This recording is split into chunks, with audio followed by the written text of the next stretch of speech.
कहानी बेहद खूबसूरत शहर उदयपुर की है।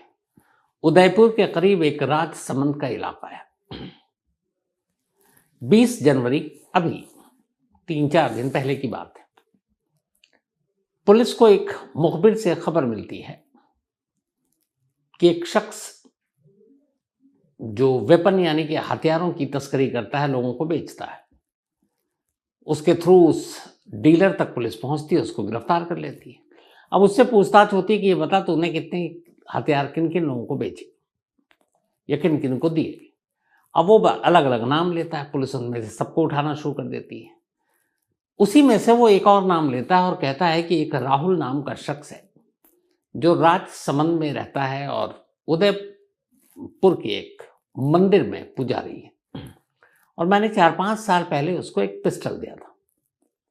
अब पुलिस चौंकती है, एक पुजारी पिस्टल लेकर क्या करेगा। खैर, अब पुलिस जाती है उस मंदिर में, पता चलता है कि अब वो तो मंदिर में आता नहीं है, उसने कुछ अपना और बिजनेस शुरू कर दिया, वो चाय की पत्ती का डीलर बन चुका है। खैर, मुखबिरों के जरिए पुलिस उस पर नजर रखती है और आखिरकार राहुल पुलिस के शिकंजे में आ जाता है। अब पुलिस राहुल से पूछताछ करती है कि भाई ये हथियार तुमने क्यों लिया। तब वो बताता है कि 5-6 साल पहले वो आए मंदिर में, मैं पुजारी था और ऐसी ही कुछ बात हुई और मुझे भी नहीं मालूम कि मैंने ये क्यों लिया, इसका क्या इस्तेमाल है। और राहुल सच कह रहा था, झूठ नहीं कह रहा था। तो उसने कहा बस मैंने ले लिया और लेकर रख दिया, रखने के बाद भूल गया। अब आपने कहा तो याद आया कि कहीं रखा है, तो उसने खैर बरामदगी भी दिखा दी। अब राहुल के बारे में पुलिस ने पूछताछ की कि कहीं इसका ताल्लुक किसी गैंगस्टर, किसी क्रिमिनल गैंग या फिर किसी टेररिस्ट ग्रुप से तो नहीं है। तो जब उसकी कुंडली खंगाली गई तो राहुल ने अपने बारे में बताया कि देखिए, मैं एक सीधा साधा आदमी हूँ, पहले मैं एक मंदिर में पुजारी हुआ करता था, एक दिल्ली गेट करके मंदिर है वहाँ पर, और उसके बाद फिर मैं वहाँ से हट गया और मैंने अपना काम शुरू किया। तो जब पुलिस की टीम पूछताछ कर रही थी, उनमें से एक हेड कांस्टेबल वहाँ पे मौजूद था। हेड कांस्टेबल ने जैसे ही ये बात सुनी कि ये दिल्ली गेट की उस हनुमान मंदिर का ये पुजारी राहुल, उसे अचानक 4 साल पुरानी बात एक याद आ गई। उसने कहा मैं इसे जानता हूँ, अपने सीनियर से कहा। उसने कहा कैसे जानते हो। कहता 4 साल पहले एक महिला आई थी और उस महिला की बहन और बाकी लोग, वो महिला अपने पति को तलाक देकर यहाँ आई और इसके साथ रह रही थी लिव इन में। तो उसमें कुछ मारपीट के झगड़े हुए थे और उस झगड़े में उसी महिला ने, जिसके साथ वो लिव इन में रह रहा था, उसने कंप्लेंट की थी। तो फिर ये थाने आया था, पुलिस ने उसको वार्न करके छोड़ दिया था। तो बोला मैं इसको जानता हूँ। अब अचानक फिर हवलदार ने कहा कि उसके बाद एक लंबा अरसा हो गया, इसकी जो लिव इन पार्टनर है उसको किसी ने नहीं देखा। अब यहाँ तफ्तीश हो रही है मामले की, एक वेपन की, जिसमें वो पकड़ा गया। उधर हवलदार सुना रहा है 4 साल पुरानी 2020 की कहानी। अब पुलिस वालों को लगा कि ये क्या है। फिर उन्होंने कहा कि अच्छा वो कौन थी। अब उसका कोई अता पता ना मिले। इससे पूछा फिर कि हाँ भाई बताओ, 4 साल पहले तुम थाने भी आए थे, तुम्हारी उसके साथ झगड़ा था। बोला हाँ साहब, उसके बाद मुझे नहीं मालूम, वो कहीं जयपुर वयपुर चली गई छोड़कर। शादी तो हमने की नहीं थी, लिव इन में रहते थे, झगड़ा हुआ और वो छोड़ के चली गई। अब पुलिस को लगा कि शायद कुछ गड़बड़ है। पुलिस ने कहा किसी तरह से उस महिला के रिलेटिव को ढूंढो। तो इत्तेफाक से उस थाने में जब शुरुआत में आई थी और वो महिला, उसका अपने पति से तब डिवोर्स नहीं हुआ था, झगड़ा चल रहा था, तो एक बार वो गायब हुई। तो उसके लोग आए यहीं उदयपुर, तो किसी थाने में कुछ उन्होंने कंप्लेंट भी दी थी राहुल के खिलाफ। तो वो करते करते उस थाने से वो कागज और पते मिल गए। अब पुलिस पहुंची उस महिला की बहन के पास। तो महिला की बहन ने कहा कि हाँ मेरी 2020 में बात हुई थी, उसके बाद 2-3 बार मैंने कॉल किया। तो राहुल ने कहा कि हम दोनों के बीच में आने की ज़रूरत नहीं है। उसके बाद हमने उसको कॉल नहीं किया, ना हमारी बहन ने कभी पलट के कॉल किया, तो हमें नहीं मालूम कहाँ है। अब बाकी रिश्तेदारों से ही पता किया गया, पता चला किसी के कांटेक्ट में नहीं है वो महिला। अब पुलिस को डाउट हुआ। पुलिस ने अब राहुल से उस हथियार की बात तो साइड में रख दी और बोला कि ये बताओ उस महिला का सच क्या है, वो कहाँ है। वो बताता रहा कि वो जयपुर गई है, छोड़ गई, झगड़ा होता था। लेकिन फिर पुलिस को डाउट था, तो पुलिस ने अच्छी खासी खातिरदारी की। जब खातिरदारी हुई तो फिर राहुल टूट गया और उसके बाद उसने एक ऐसी कहानी सुनाई कि पुलिस वाले भी हैरान रह गए कि ऐसा कैसे हो सकता है। तो पूरी कहानी यूं है। हुआ ये कि बात 2019 की है। 2019 में तब राहुल ने एक दिल्ली गेट पे एक मंदिर, हनुमान मंदिर, वहां पे वो पूजा पाठ करवाता था। तो एक रोज वो मंदिर में था, तभी उसने देखा एक महिला अपने 2 बच्चों के साथ उस मंदिर में आई और एक जगह बैठी हुई है और महिला रो रही और बच्चे भी रो रहे। तो राहुल उसके पास गया, उसने पूछा क्यों रो रहे हो? तो उसने कहा हमारा पति से झगड़ा हो गया, हमारा तलाक का मुकदमा चल रहा है और मैं गुस्से में अपने बच्चों को लेकर तो आ गई हूँ, पर मैं इस शहर में अनजान हूँ, किसी को जानती नहीं हूँ और हमारे पास पैसे भी नहीं, क्योंकि मैं गुस्से में अचानक आई और हमें भूख लगी है। राहुल ने इंसानियत के नाते कहा कि अच्छा रुको। उसने उस महिला को और उसके दोनों बच्चों को खाना वाना खिलाया। इसके बाद 1-2 दिन तक वो महिला उसी मंदिर में रही। उसने कहा कि आप यहाँ रह सकते हो। 2-3 दिन के बाद वो महिला वहां से चली गई राहुल को धन्यवाद देकर। उसके बाद बात आई गई हो गई। करीब 2-3 महीने बीत गए। 2-3 महीने बाद एक रोज वो महिला फिर वापस आती उसी मंदिर में। इस बार वो अकेली थी, उसके दोनों बच्चे उसके साथ नहीं थे। राहुल उसको पहचान गया। उसने पूछा कि बच्चे कहाँ हैं? उसने कहा हमारा फैसला आ गया अदालत का, पति से हमारा डिवोर्स, तलाक हो चुका है और अदालत के फैसले के मुताबिक मैंने भी विरोध नहीं किया, क्योंकि मैं कहाँ पालूं। दोनों बच्चे अपने पति को सौंप दिए। तो बोला अब तुम क्या करोगी? बोले मुझे नहीं मालूम, लेकिन वहां से निकलना था, मैं निकल कर आ गई और इस शहर में सिर्फ तुम्हें जानती हूँ। अब इधर चूंकि 1-2 दिन उधर रहा था राहुल, फिर ये जब लौट कर आई तो मन ही मन राहुल को उससे प्यार हो गया और वो महिला भी उस राहुल को चाहने लगी। दोनों ने इजहार किया। फिर ये हुआ कि अब कहाँ रहे। तो राहुल ने उदयपुर के बाहर एक जगह है राजसमंद, वहां पे एक अपार्टमेंट में 2 कमरे किराए पर ले ली। अब दोनों लिव इन में रहने लगे। 2019 की बात है ये। ठीक ठाक साल भर गुजर गया। इस दौरान में फिर राहुल ने मंदिर से हटकर अपने चाय की पत्ती का कारोबार शुरू किया। वो डीलर बन गया उसका, होलसेल का। साल भर बीता, 2020 आ गया। फिर कोरोना देखिए एक और कहानी लेकर आता है। 2020 जब आया तो कोरोना ने दस्तक दी। कोरोना ने दस्तक दी तो पूरे दुनिया के साथ अपने देश में लॉकडाउन हो गया। जब लॉकडाउन लगने लगा तो जिस अपार्टमेंट में राहुल और वो महिला जिसका नाम भानुप्रिया है वो रहते थे, वहां के लोगों को पता चल गया था सरकार का ऐलान कि भैया लॉकडाउन है। तो सब घबरा कर जितने लोग थे वो अपने अपने गांव घरों को लौट गए और राजसमंद के उस अपार्टमेंट में जिसमें राहुल रहता था, अब सिर्फ यही 2 लोग थे, बाकी सबने खाली कर दिया। मकान मालिक भी कहीं और रहता था। तो पूरे अपार्टमेंट में यही दोनों, हर तरफ लॉकडाउन, अब बंद, बाहर का कारोबार भी बंद, तो घर में ही रहना। तो इस तन्हाई के आलम में जब लॉकडाउन शुरू हुआ तो दिन भर दोनों घर में बंद और झगड़ा शुरू हो गया। अच्छा, इसी दौरान साथ रहने के दौरान पता चला कि राहुल को कि भानुप्रिया को बीच बीच में कुछ दौरा पड़ता है, और शायद मिर्गी का दौरा था। तो जब वो दौरा पड़ता तो भानुप्रिया और ज्यादा गुस्से में आ जाती और फिर दोनों में झगड़ा होता। झगड़ा धीरे धीरे बढ़ने लगा।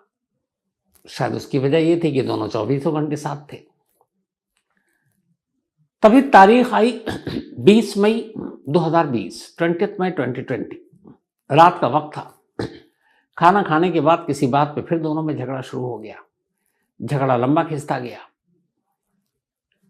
उस वक्त लॉकडाउन, पूरी बिल्डिंग खाली। लगभग 2 बज गए।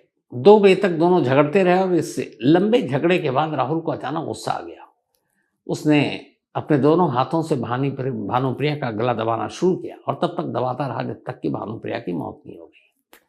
थोड़ी देर के बाद उसने भानुप्रिया को टटोला, तब तक उसका गुस्सा शांत हो चुका था। उसने देखा कि अब तो उसकी सांसें नहीं चल रही। अब वो घबरा गया, क्योंकि सब कुछ उसने गुस्से में किया था।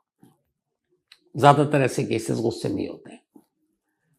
तब गुस्सा उतर चुका था क्योंकि वो मर चुकी थी। अब एक डर पैदा हो गया कि हाथ से कत्ल हो गया, अब क्या करें। अब इसी डर और घबराहट में वो उसी कमरे में बैठा रहा जिस कमरे में भानुप्रिया की लाश पड़ी थी। 1-2 घंटे तक उसे कुछ समझ में नहीं आ रहा कि अब क्या करूं। पुलिस के पास जाऊं, लाश छुपाऊं तो कैसे छुपाऊं। बाहर जाऊं तो कैसे जाऊं, क्योंकि लॉकडाउन है। उस वक्त पुलिस भी रहती थी कि बेवजह कोई घूम रहा हो तो पकड़ लेते थे। तो अजीब परेशान हालत में वो कमरे में ही टहलता रहा। तो उसे 3-4 बज गए। फिर उसने अपना ध्यान हटाने के लिए अपना मोबाइल निकाला। राहुल को एक ही शौक था, और वो था क्राइम शो देखने का, और वो भी क्राइम पेट्रोल। अब उसने अपने मोबाइल में बहुत सारे शोज को जो उसका पसंदीदा था, या तो फिर डाउनलोड करके रखता था, या फिर वो यूट्यूब के थ्रू देखता रहता था। तो 20 मई जो 21 मई की रात में बदल गई थी। कमरे में लाश पड़ी है, 2-4 घंटे बीत चुके हैं, कुछ समझ में नहीं आ रहा लाश का क्या करें। उसने अपना आइडिया लेने या ध्यान भटकाने के लिए मोबाइल खोला यूट्यूब पे, और सीधे क्राइम पेट्रोल के शो निकालने लगा। अब इसे इत्तेफाक कहें या कुछ और, कि जैसे ही उसने खोला, जो उसने पहला एपिसोड देखा उसके मोबाइल पे जो ऊपर में आ रहा था, वो था क्राइम पेट्रोल का एपिसोड नंबर 774, 774। इत्तेफाक से ये एपिसोड मैंने भी देखा, क्योंकि इसकी कहानी मैं आप लोगों को सुना चुका हूं। आखिर में बताऊंगा वो कहानी कौन सी थी। तो अब उसने देखना शुरू किया। उसने देखा 774 है, उसने यूं ही खोल दिया और अब देखने लगा। अब फिर कहूंगा कि इत्तेफाक या क्या, कि इस एपिसोड 774 की शुरुआत में ये दिखाया जाता है कि एक ड्रम है नीले रंग का, एक महिला की लाश पड़ी है, एक शख्स उसकी लाश को घसीट कर उस ड्रम में रख रहा है, उस ड्रम को सीमेंट और बाकी चीज़ों से पैक कर रहा है, और फिर ड्रम को उसी तरह से सीमेंटेड पूरा पैक कर देता है। और फिर बाद में कट सीन दिखाता है कि वो ड्रम एक नदी किनारे कहीं पड़ी हुई है, फिर पुलिस की टीम है, ड्रम खोला जा रहा है और लाश निकलती है। अब ये एपिसोड 774 जैसे ही देखा राहुल ने, अचानक उसे आइडिया मिल गया। उसे लगा कमाल है, अगर इसी तरह मैं करूं तो दुनिया को पता ही नहीं चलेगा। बस इस एपिसोड ने उसको रास्ता दिखा दिया। अब वो सुबह होने का इंतजार करने लगा। लॉकडाउन में ज़्यादातर दुकानें बंद थी, कंस्ट्रक्शन का काम बंद था, लेकिन उसे पता था आसपास में कहाँ कंस्ट्रक्शन चल रहा है, कहाँ पे सीमेंट है, कहाँ बालू है। तो वैसे ही वो, ये छोटी जगह थी, इतनी सख्ती भी नहीं थी। तो एक के पास गया, उसने कहा मुझे एक बोरी सीमेंट चाहिए। वो एक बोरी सीमेंट लेकर घर आ गया। अपार्टमेंट खाली है, कोई देखने वाला है नहीं। अब घर आता है और इत्तेफाक से उसके घर में भी एक खाली ड्रम था। उस ड्रम में उसने बर्तन और बाकी कबाड़ की चीज़ें डाली हुई थी। वो ड्रम खाली करता, सारा सामान बाहर निकालता है। अब पहले उस सीमेंट का लेप बनाता है, उस लेप से ड्रम के चारों तरफ पुताई करता है, लेप लगाता है। उसके बाद अब उस ड्रम के अंदर भानुप्रिया की लाश रख देता है। लाश रखने के बाद अब फिर ऊपर से सीमेंट डालता है, फिर पानी डालता है, फिर सीमेंट का लेप लगाता है, फिर ढक्कन रखता है, ढक्कन को भी सीमेंट से एक तरह से पैक कर देता है, और अब ड्रम के सूखने का, उस सीमेंट का इंतजार करने लगता है। अब पूरा ड्रम एकदम हार्ड सीमेंट के साथ फिर तो अब जैम पैक हो गया एकदम। अब उसे लगता है ना बदबू आएगी, ना किसी को पता चलेगा, ड्रम कमरे के अंदर है, कौन तलाशी लेने आएगा। वो बेफिक्र हो गया। इसके बाद कमरे में ही ड्रम रखा हुआ है और वो अपने रोजाना की जिंदगी जी रहा है।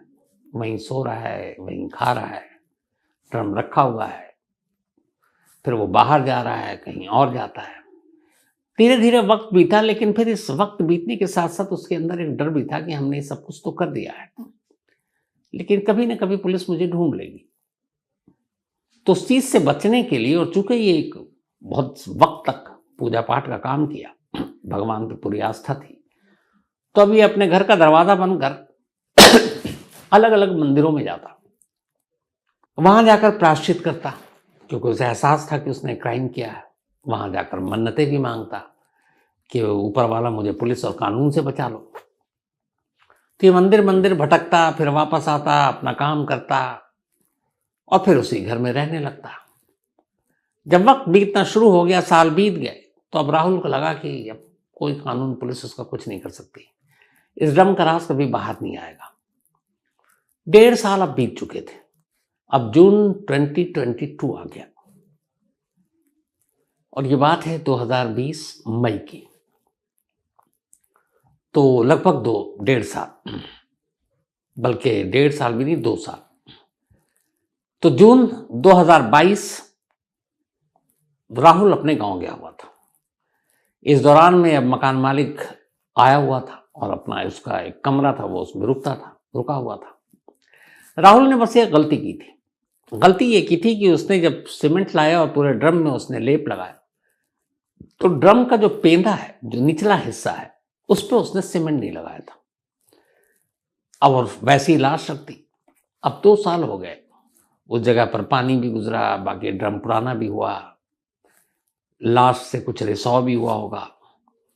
तो उन सारी चीज़ों की वजह से ड्रम का जो निचला हिस्सा पेंदा है उसमें कुछ होल हो गया, और उस होल या जंग लग गया, जंग लगने की वजह से कुछ रास्ते बन गए नीचे। तो अब ड्रम के अंदर की बदबू बाहर आने लगी। इत्तेफाक से मकान मालिक वहीं था, उसने देखा कहीं से बदबू आ रही है, उसने चारों तरफ चेक कर लिया, कहीं से नहीं, ऊपर नीचे सब। फिर वो जब करीब गया तो उसने देखा कि जो कमरा राहुल ने किराए पर ले रखा है उस कमरे से बदबू आ रही है। जब उसे यकीन हो गया तो उसने फौरन राहुल को फ़ोन किया और कहा कि तुम्हारे कमरे से बदबू आ रही है, पता नहीं कोई चूहा मर गया या क्या है, और चाबी तुम्हारे पास है, तो आकर तुम फौरन सफाई करो क्योंकि यहाँ रहना मुश्किल हो गया। अब राहुल को मालूम था कि उस कमरे में ड्रम है, ड्रम में लाश है। उसे डर लगा कि कहीं ड्रम फट गया या कुछ हो तो नहीं गया, राज खुल जाएगा। इसलिए फ़ोन आते ही वो बदहवास भागा वापस अपने घर गया। उसने कहा मैं सफाई करता हूँ। उसका रूम खोला, मकान मालिक आया, ड्रम भी देखा, सब कुछ देखा, लेकिन उसके बाद उसने साफ सफाई पूरी कर डाली, पर बदबू नहीं गई। अब रात को उसने सोचा कि ये बदबू इसी ड्रम से ही आ रही। उसने देख लिया, उसने ये भी देख लिया कि ड्रम का एक हिस्सा फट गया है। अब सीमेंटेड, ऊपर से लाश, ड्रम का वजन काफी ज्यादा। उसने सोचा कि इस ड्रम को ले जाकर कहीं फेंक देंगे, लेकिन फेंकने के लिए कोई सहयोगी चाहिए, कोई साथी चाहिए। अकेले उससे उठा नहीं जाता, और ना उठाया। उसने उठा के देखा तो लगा कि ये बहुत भारी है। मजबूरी में उसने अब मकान मालिक को अपना राजदार बनाने का फैसला किया। उसने बुलाया और कहा कि देखो, इस ड्रम से ही बदबू आ रही है, और इस ड्रम में एक लाश है, और लाश भानुप्रिया की है। मकान मालिक भानुप्रिया को जानता था। ये सुनते ही मकान मालिक की हालत खराब हो गई।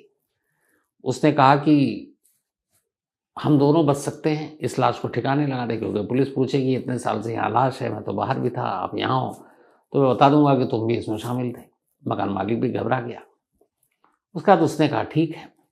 तो इनके घर के पीछे बहुत सुनसान इलाका था, और जहाँ पे एक घर था राजसमंद में, उसके बस पीछे के इलाके के बाद हिली एरिया शुरू हो जाता था, पहाड़ वहाड़ थे। तो अभी जून 2022 की बात थी, कोरोना अभी पूरी तरह से खत्म भी नहीं। तो एक शाम दोनों ने देखा और ड्रम निकाला। कुछ लोगों ने पूछा भी, तुमने कहा कबाड़ है, जंग लग गई है, फेंकना है। और सन्नाटे में दूर जहाँ पे कोई नहीं था, ड्रम को ले गए, और वहाँ ले जाने के बाद लकड़ी और बाकी चीज़ों से ड्रम के निचले हिस्से थे, पेंदे से उन्होंने वो एक एक कर बॉडी के जो टुकड़े थे वो बाहर निकाले। साथ में पेट्रोल ले गए थे, उन सारी चीज़ों से उसको जला दिया, और बाकी जो बची कुची हड्डियाँ थी वहीं पर एक नदी बहती है, उस नदी में उन्होंने फेंक दिया। इत्तेफाक से उस वक्त नदी का बहाव बहुत तेज था, उस वक्त भी और उसके आने वाले कुछ महीनों में भी। अब बाकी बचा ड्रम। इन्होंने कहा एक साथ एक ही जगह सब कुछ करेंगे नहीं। अब वो ड्रम को लेकर 7-8 किलोमीटर दूर वहां से गए, और वो भी ड्रम एक नदी के जाकर आगे फेंक दिया। तो ड्रम भी पानी में, सबूत भी पानी में, और उसके बाद ये चले आए,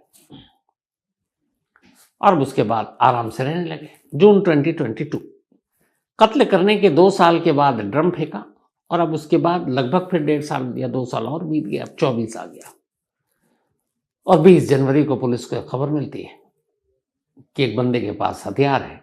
हथियार के लिए उसको उठाती है, पूछताछ करती है, और इस तरीके से 4 साल पुराने एक ड्रम और उस ड्रम में कैद उस लाश की कहानी सामने आती है।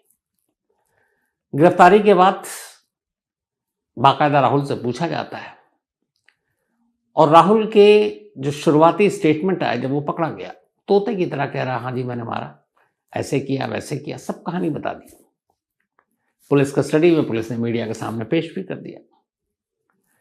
अब इसके बाद उसको कोर्ट में पेश किया गया पुलिस रिमांड लेने के लिए। तो जब रिमांड लेने के लिए पेश किया गया तो अब राहुल को वकील भी मिला।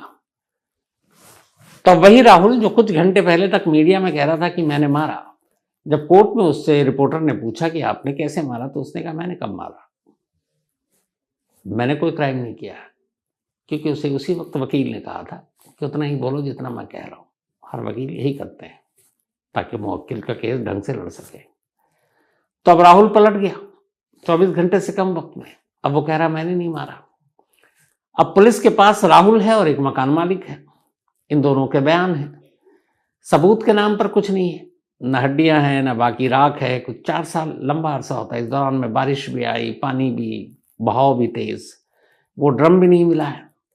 4 साल में घर के सब कुछ अच्छे खासे से सफाई हो गई। तो फॉरेंसिक ने जो उठाया है वहां से एविडेंस, वो भी कितना कारगर है मालूम नहीं। अभी मौका ये वारदात जहां इन्होंने जलाया था वहां से भी ऐसा कुछ मिलेगा जो पुख्ता ये कर सके कि हाँ जी ये किसी लाश का हिस्सा था। तो कुल मिलाकर फिलहाल ये है कि उदयपुर या फिर राजसमंद पुलिस के लिए एक चैलेंजिंग केस है। उनको पहले तो ये साबित करना पड़ेगा कि हाँ भानुप्रिया अब इस दुनिया में नहीं, उसकी मौत हो चुकी है और उसका कत्ल किया है राहुल ने। क्योंकि अगर वो ऐसा नहीं करते हैं तो फिर सामने राहुल को मौका मिलेगा। तो पूरा केस सर्कमस्टेंशियल एविडेंस यानी कि परिस्थिति जन्य साक्ष्य या सबूत अब उसके बेस पे होगा कि इसने ऐसा कहा था, इसने ऐसे किया और इसने वैसे किया, यानी जो भी सर्कमस्टेंस कह रहे हैं। लेकिन अदालत सिर्फ ऐसे केसों को भी मानती है, लेकिन सबूत जरूरी है। अब वो सबूत मिलेंगे कि नहीं मिलेंगे ऊपर वाला जाने। तो ये थी आज की कहानी। अजमेर के इलाके में एक पुलिस स्टेशन सावर, इसी सावर पुलिस स्टेशन में दोपहर को एक कॉल आता है।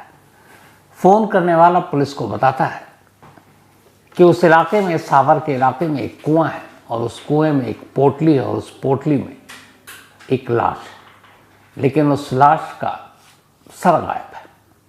इसके बाद वो अगली जानकारी देता है कि उसी सावर इलाके में एक नदी है और उस नदी के किनारे एक और कपड़ा है जिसमें एक सर बांध कर रखा गया है और ये कटा हुआ सर है। और वहीं से कुछ दूरी पर एक और कपड़े की पोटली है और उसमें कुछ खून से सने हुए कपड़े और बाकी चीजें बंद फेंकी हुई हैं। पहले तो पुलिस को लगता है कि पता नहीं ये कोई सिरफिरा है जिसने कॉल किया, लेकिन इससे पहले कि पुलिस जिसने फ़ोन उठाया था थाने में वो कुछ पूछताछ करती, फ़ोन कट जाता है।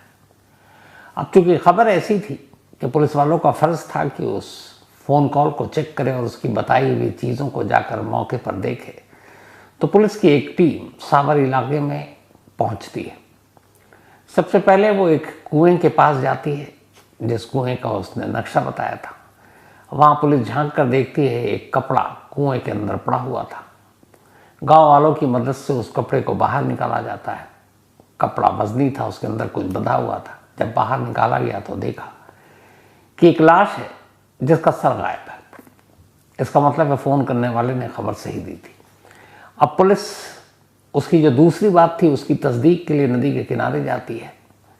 वहाँ जाकर देखती है कि वाकई वहाँ भी एक कपड़ा पड़ा हुआ है, एक पोटली जैसा।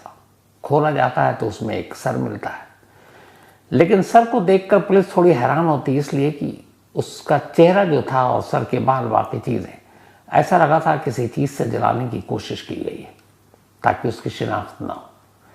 फिर उसी नदी के किनारे उस गुमनाम अनजान फ़ोन करने वाले ने जो तीसरी जगह बताई, पुलिस वहाँ पहुँची और वहाँ पर एक कपड़े की गठरी में कुछ अंदर कपड़े थे, शर्ट पैंट और सब खून से सने हुए।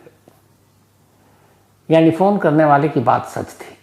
पुलिस ने सारी चीज़ें समेटी, लाश के अलग अलग टुकड़ों को इकट्ठा किया और अजमेर के एक सरकारी अस्पताल में उसे भिजवा दिया पोस्टमार्टम के लिए। इसके बाद पुलिस तफ्तीश में जुट गई। 28 अप्रैल 2003 की यह बात थी जब सारी चीज़ें मिली और कॉल आया था। धीरे धीरे वक्त बीता, लेकिन आगे कोई केस बढ़ नहीं रहा था।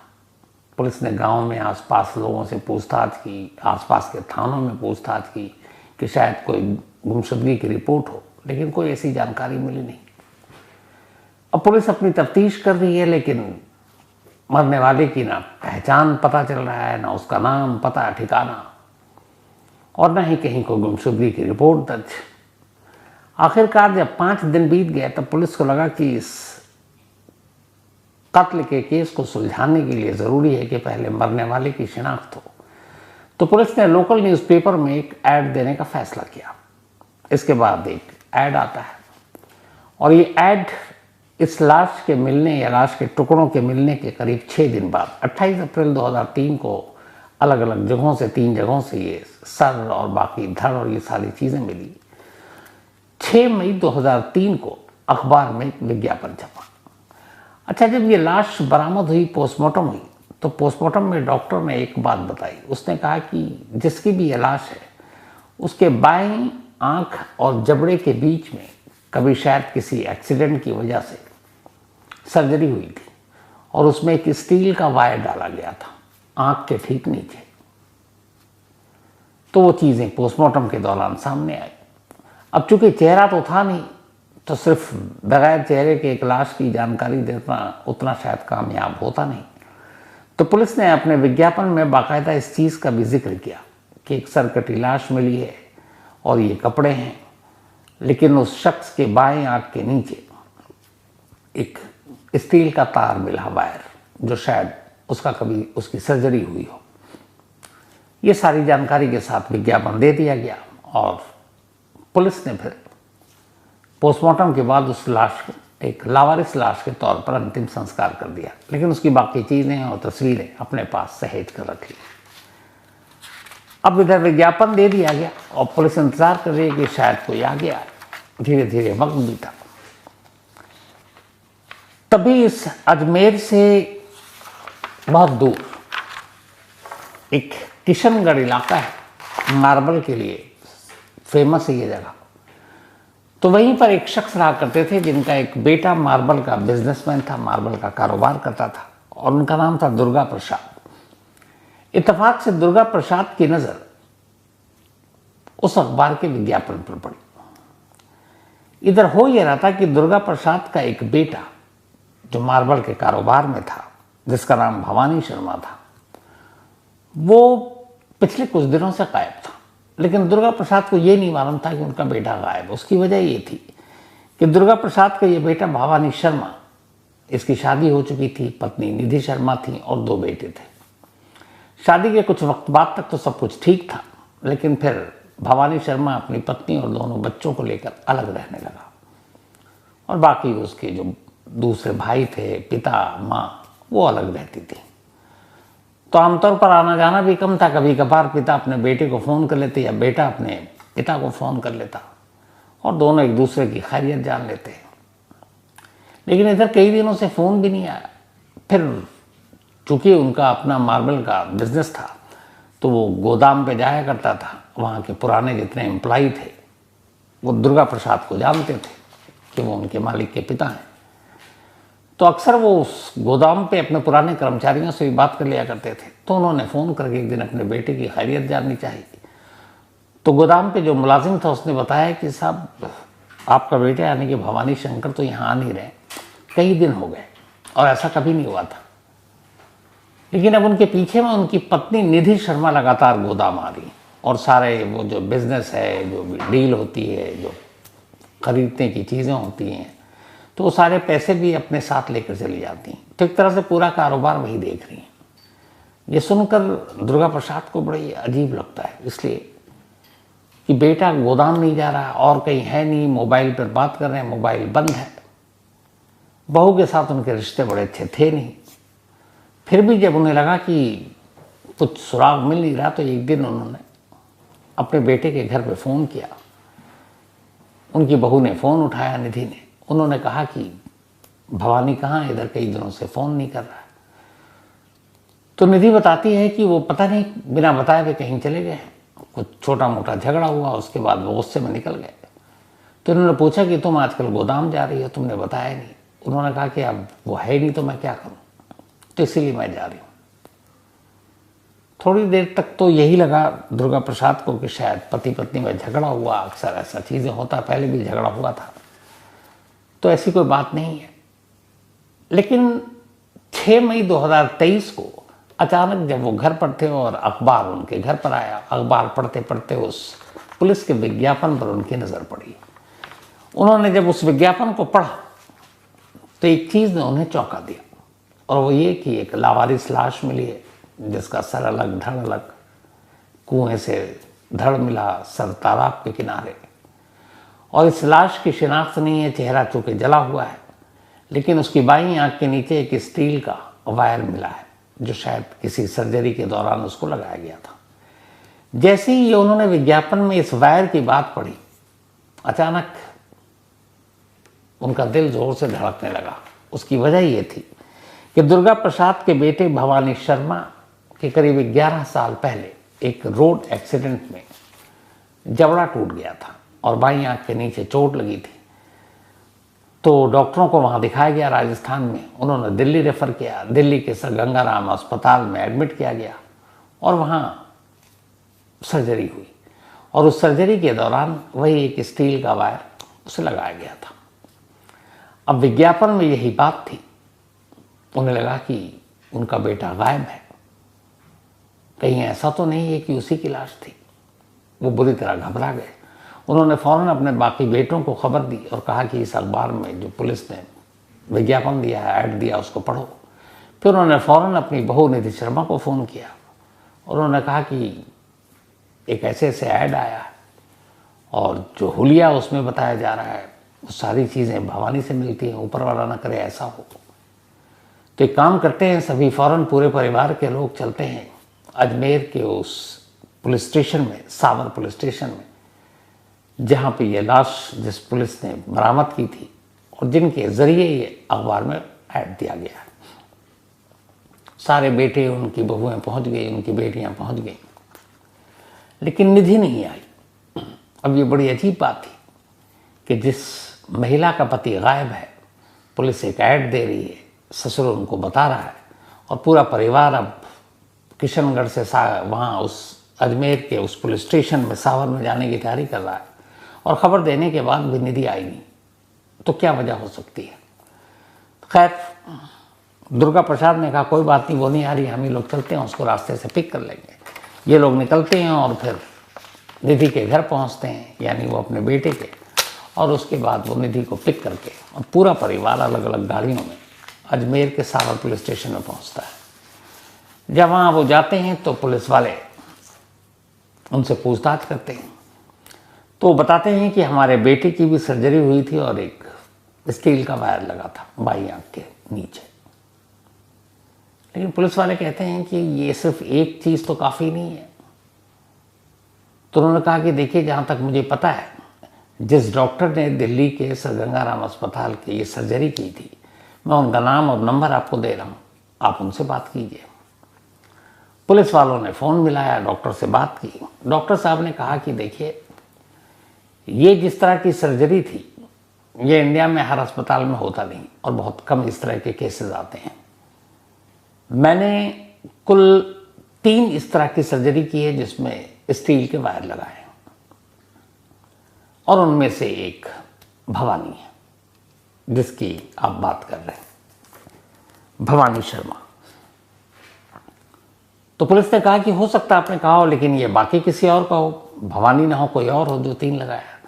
तो डॉक्टर साहब ने कहा कि बिल्कुल हो सकता है। तो एक काम करता हूँ, मैं आपको भवानी का तो आपने जिक्र कर ही दिया, बाकी 2 पेशेंट जिनको मैंने सर्जरी करके ये वायर लगाया, उनके नाम और पते और नंबर देता हूँ। पुलिस ने वो नाम नंबर लिया, फ़ोन किया। इत्तेफाक से दोनों उस पेशेंट से जिसको इस तरह के वायर लगे थे बात हो गई, तो पता चल गया कि वो जिंदा है।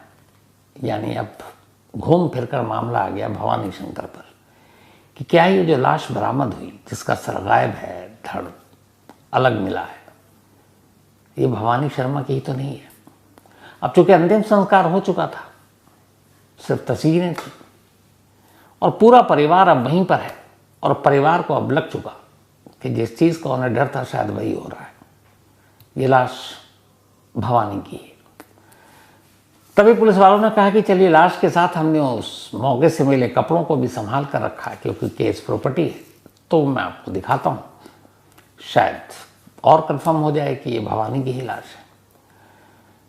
तो पुलिस स्टेशन के मालखाने से एक पुलिस वाला एक पोटली लेकर आता है। कपड़े जो है उस पोटली के अंदर से, और ऊपर से वो कपड़ा दिख नहीं रहा अभी, वो सारे कपड़े उसके अंदर है। वो लाकर रखा गया टेबल पर और अभी खोला जाना है। उसके बाद पता चलेगा कि अंदर जो पैंट शर्ट है उसको देखकर वो पहचान सकते हैं कि नहीं। लेकिन तभी एक अजीब बात हुई। सारे परिवार के लोग खड़े हुए हैं, एक पुलिस वाला वो पोटली लाकर रखता है जिसके अंदर मरने वाले के कपड़े हैं, और उस कपड़ों से अब पहचान होनी है कि ये जो लाश बरामद हुई थी 28 अप्रैल को, क्या वो भवानी शर्मा की है। पोटली रख दी गई, सारे परिवार के लोगों की धड़कनें बढ़ी हुई हैं, दुआ कर रहे हैं कि ये उसकी ना हो। और तभी अब तक जो बहू निधि थी, जिसको बाकायदा इन्फॉर्म किया गया था साथ चलने के लिए, वो नहीं आई, फिर उसके घर जाकर पिक किया और लेकर आई, अब तक बिल्कुल नॉर्मल। और वो जैसी पोटली रखी गई वो अचानक दहाड़ मार मार कर रोने लगी और उसने कहा कि ये तो मेरे मतलब पति हैं, उन्हीं का कपड़ा है। अब जो इंस्पेक्टर था आईओ वहाँ पे उस थाने का, उसने देखा कि यार अभी ये पॉलीथिन या पोटली हमने खोला नहीं है, कपड़े दिखाई नहीं है, और वो पहले ही रोना शुरू कर दिया और अभी तक बिल्कुल नॉर्मल खड़ी हुई है और कह रही है ये उन्हीं का है। तो उसे कुछ शक हुआ, उसने कहा ये मामला क्या है। खैर इसके बाद वो खोला गया, जब खोला गया तो कपड़े की भी शिनाख्त हो गई। अब कहीं से कोई शक की गुंजाइश नहीं रही थी कि कत्ल जिस शख्स का हुआ, लाश अलग अलग टुकड़ों में जिस शख्स की मिली, वो कोई और नहीं, मार्बल का कारोबारी भवानी शर्मा था, जो किशनगढ़ का रहने वाला, किशनगढ़ में ही कारोबार करता और अच्छा खासा एक बड़ा बिजनेसमैन। अब पुलिस के लिए पहला जो स्टेज था, पहला मरहला, वो पूरा हो गया। मरने वाले की तफ्तीश पूरी हो गई और यह पता चल गया कि मरने वाला कौन है। लेकिन सबसे बड़ा सवाल अब भी अपनी जगह कायम था, और वो ये कि आखिर भवानी शर्मा को मारा किसने, उसका कातिल कौन है। अब पुलिस को सबसे पहले फैमिली के लोगों से पूछताछ करनी थी, तो एक एक कर तमाम परिवार के लोगों से पूछताछ शुरू हुई। जब बारी बारी से पूछताछ हुई तो अब फैमिली के ऊपर ही पुलिस ने पूछा कोई दुश्मनी, कोई दुश्मन, तो पता चला ऐसा तो कोई दुश्मन नहीं इस बिजनेस में। फैमिली एक दूसरे पर ही इल्ज़ाम लगाना शुरू कर देती है। भवानी के घर वाले, उसके पिता, माँ और भाई निधि की तरफ उंगली उठाते हैं कि ये काम निधि का हो सकता है, उसने अपने पति को मारा, लेकिन क्यों, इसका कोई रीज़न नहीं दे रहे हो। उधर निधि से जब पूछताछ हुई तो उसने कहा कि मेरे इन लॉज, मेरे सास ससुर और मेरे देवर ननद, इन लोगों ने ही मेरे सुहाग को उजाड़ दिया। पूछा क्यों, तो उसने कहा कि वो लोग मेरे पति के बिजनेस को हड़पना चाहते थे। तो कुल मिलाकर परिवार में एक दूसरे पर इल्ज़ाम लगाए जा रहे हैं, लेकिन इस इल्ज़ाम के साथ कोई पुख्ता सबूत नहीं मिल रहा है। अब पुलिस मामले की तफ्तीश कर रही है। उसने फैमिली के हर कैरेक्टर को खंगालने का फैसला किया। धीरे धीरे वक्त बीता, हर एक के बारे में रेकी की, हर एक के बारे में जानने की कोशिश की कि कौन क्या करता है, कितने पैसे किसके पास हैं, किसकी किससे दुश्मनी थी, लेकिन कोई क्लू नहीं मिल रहा था। इधर निधि का रो रो कर बुरा हाल, पुलिस वालों की भी हमदर्दी, दो छोटे छोटे बच्चे, और जिस बेरहमी से मारा गया था भवानी को वो अलग। तो खैर तफ्तीश होती रही और कोई नतीजा निकला नहीं।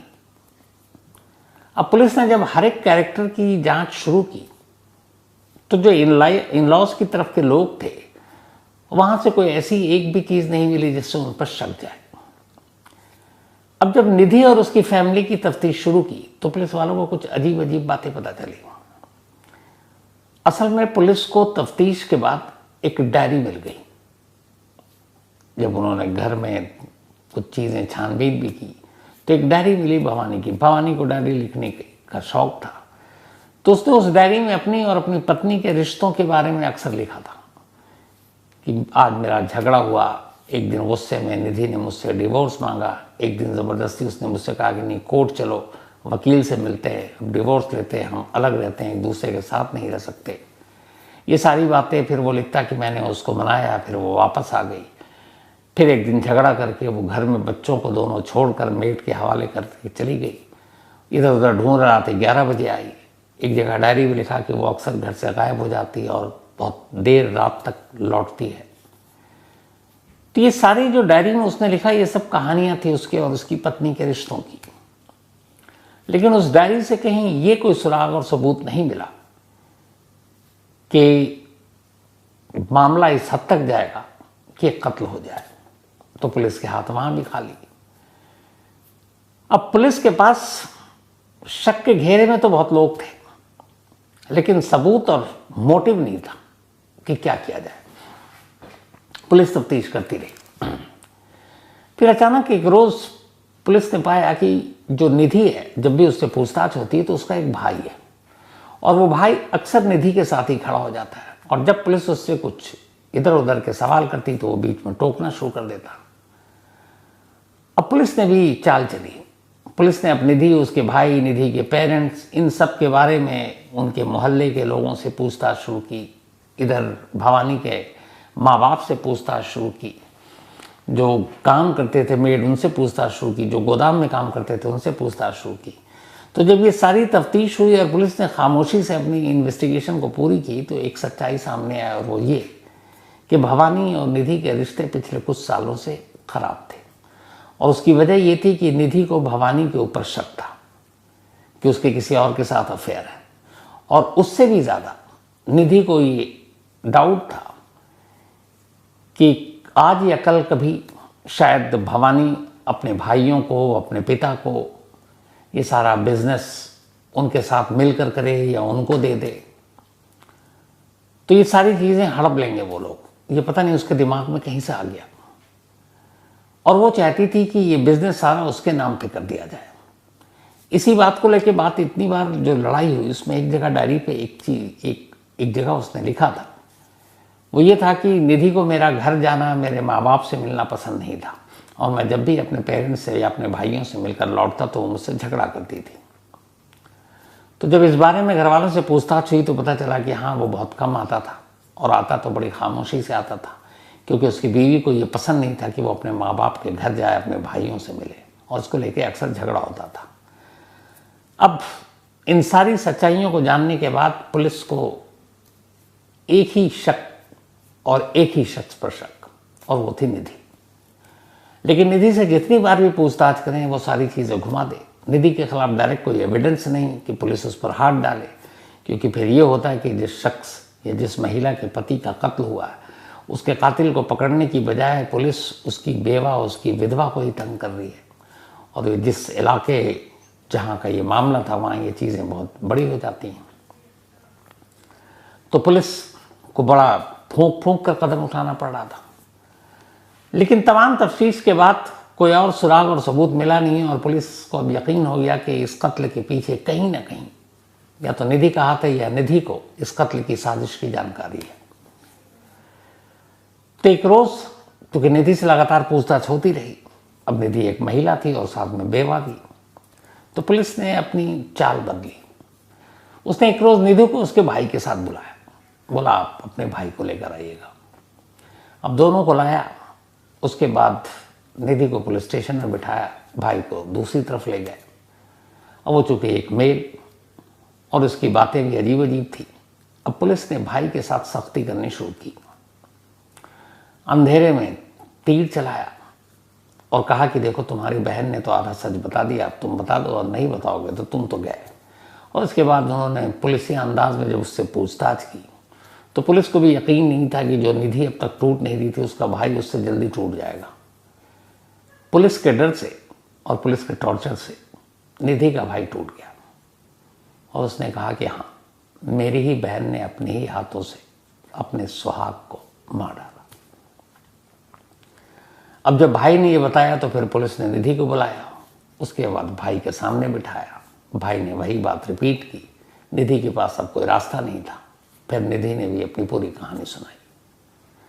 जो पूरी कहानी सामने आई वो ये थी कि भवानी और निधि की जब शादी हुई तो दोनों बहुत खुश थे।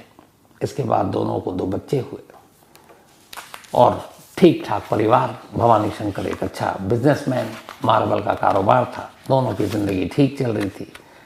करीब 10 साल शादीशुदा ज़िंदगी बड़े अच्छे से गुजर गए। इस दौरान में काम के सिलसिले में अक्सर भवानी कभी मुंबई, कभी बेंगलुरु, अलग अलग शहरों में जाता, और निधि थोड़ी शक्की मिजाज की थी। वो जब बाहर जाता और बाहर लौट कर आता तो निधि पाती कि वो बड़ा खुश रहता। जब वो मुंबई जाता या बेंगलुरु जाता तो जाते वक्त भी उसके चेहरे पे एक अजीब खुशी होती, और ये बात उसे बड़ी अखरती कि बंदा फैमिली को छोड़कर बाहर जा रहा बिजनेस के लिए तो इतना खुश क्यों, और वापस आता तो भी उतना ही खुश। तो उसके मन में ये धीरे धीरे ये बैठ गया कि ये पक्का अपनी किसी गर्लफ्रेंड या किसी और से मिलने के लिए बिजनेस के नाम पर जाता है। यहीं से शक धीरे धीरे बढ़ने लगा और पति पत्नी के रिश्ते खराब होने लगे।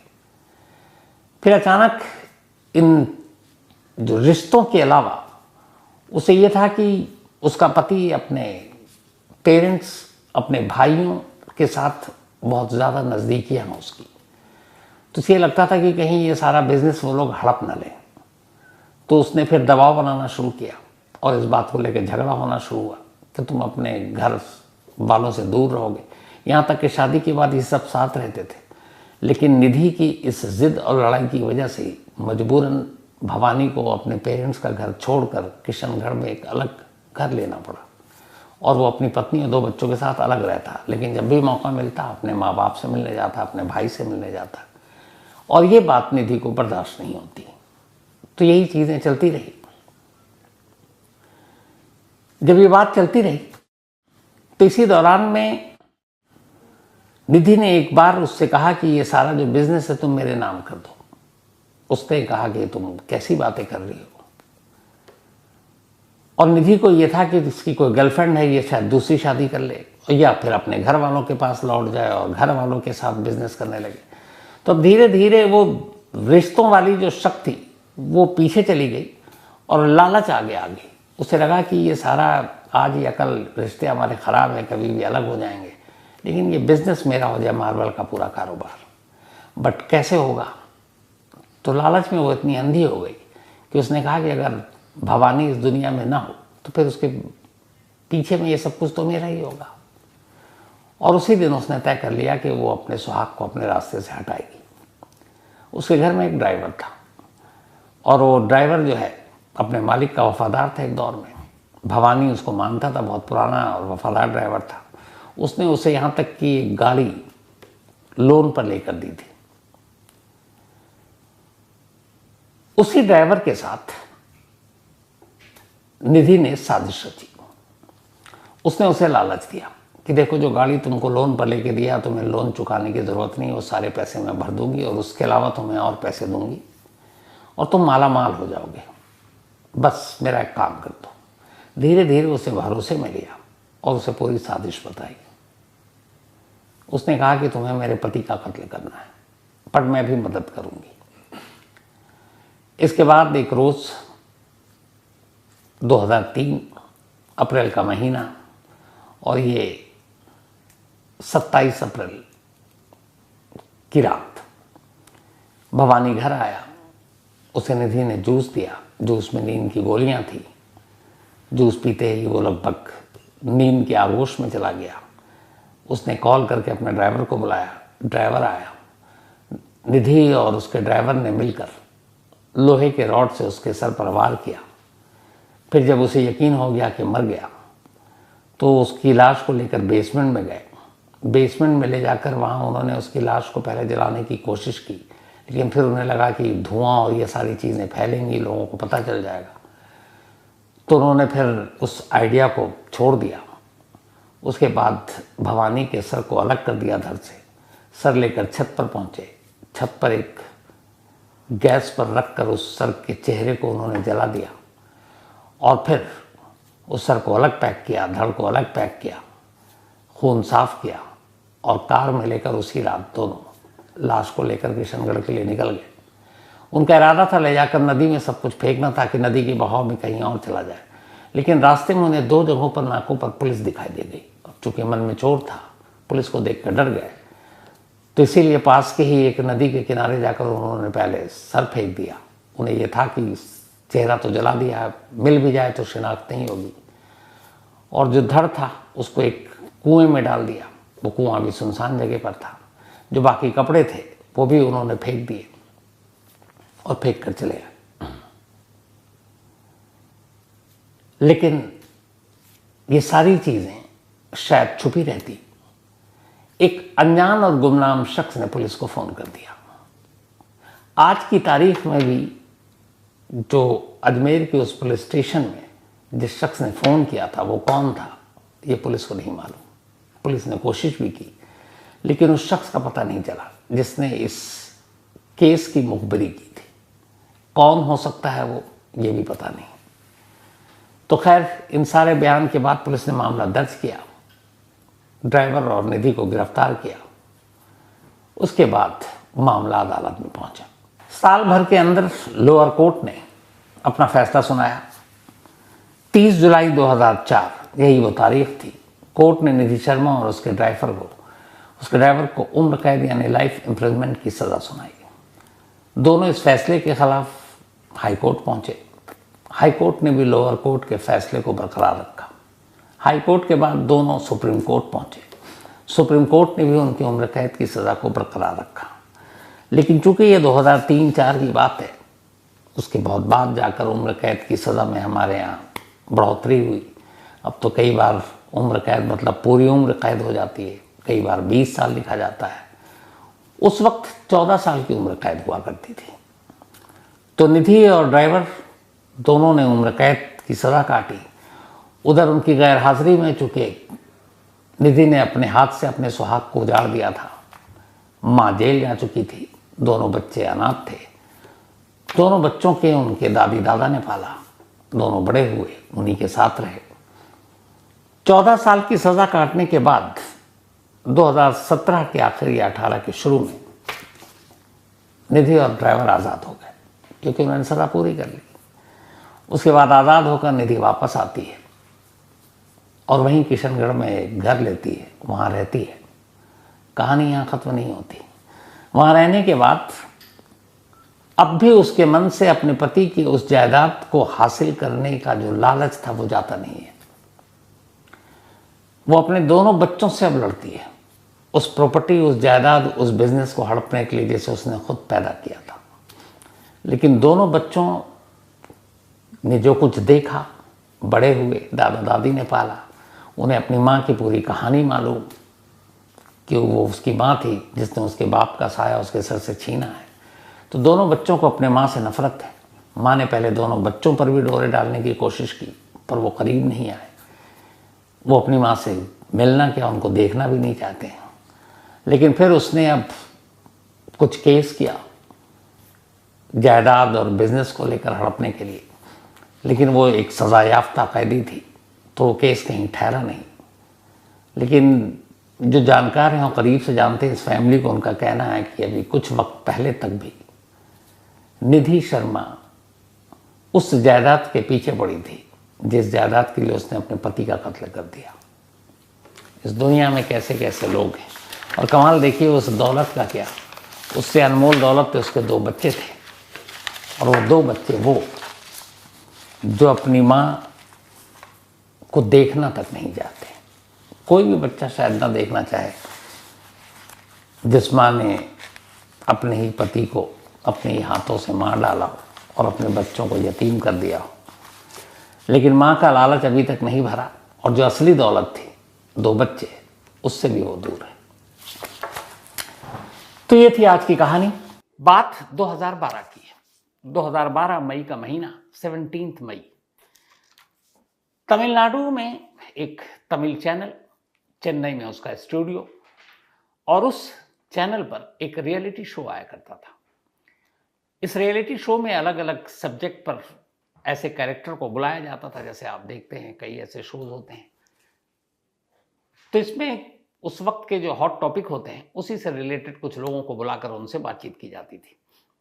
17 मई का जो शो रिकॉर्ड होने जा रहा था, उसका सब्जेक्ट था कि ये जो आजकल की नौजवान पीढ़ी, ये जो इश्क मोहब्बत करते हैं, तो इस इश्क मोहब्बत का उनकी फैमिली पर क्या असर होता है, क्या वो उसका विरोध करते हैं, सपोर्ट करते हैं, क्या है।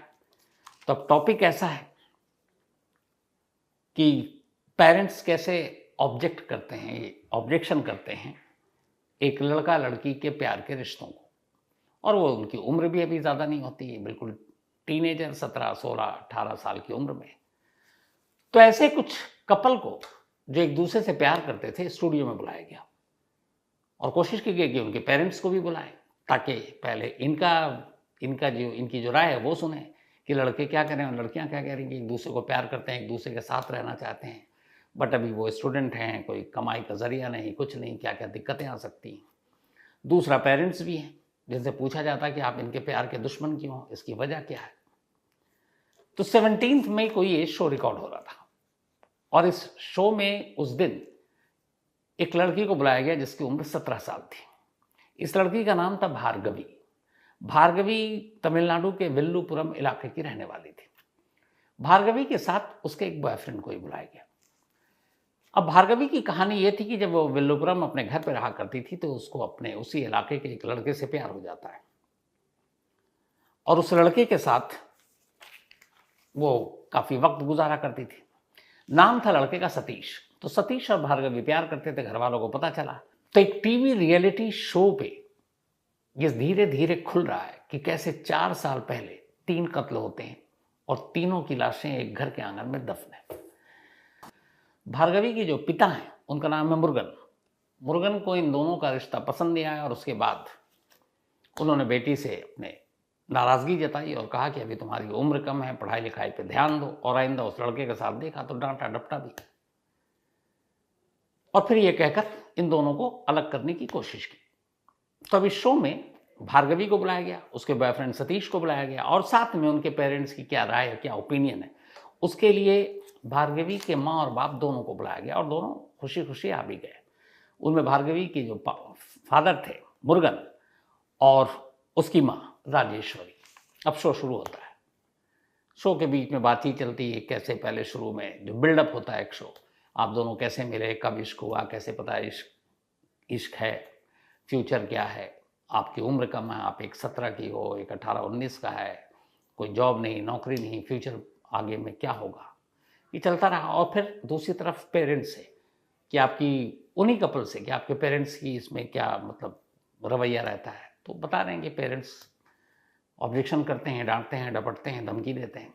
अब पेरेंट्स से बात शुरू हुई तो पेरेंट्स भी अपनी तरफ से अपना पक्ष रख रहे हैं कि उम्र पढ़ाई लिखाई की है, अभी इनकी नासमझ है, कच्ची उम्र है, इसमें ये क्या जाने, दुनियादारी, प्यार, मोहब्बत, इश्क ये सब वक्त का बुलबुला है, फिर उतर जाता है, फिर समझ में आता है, तो तब तक देर चुकी होती है। ये सारी चीज़ें चल रही थी। अच्छा, सतीश और भार्गवी ये दोनों का इश्क बहुत जोर से चल रहा था।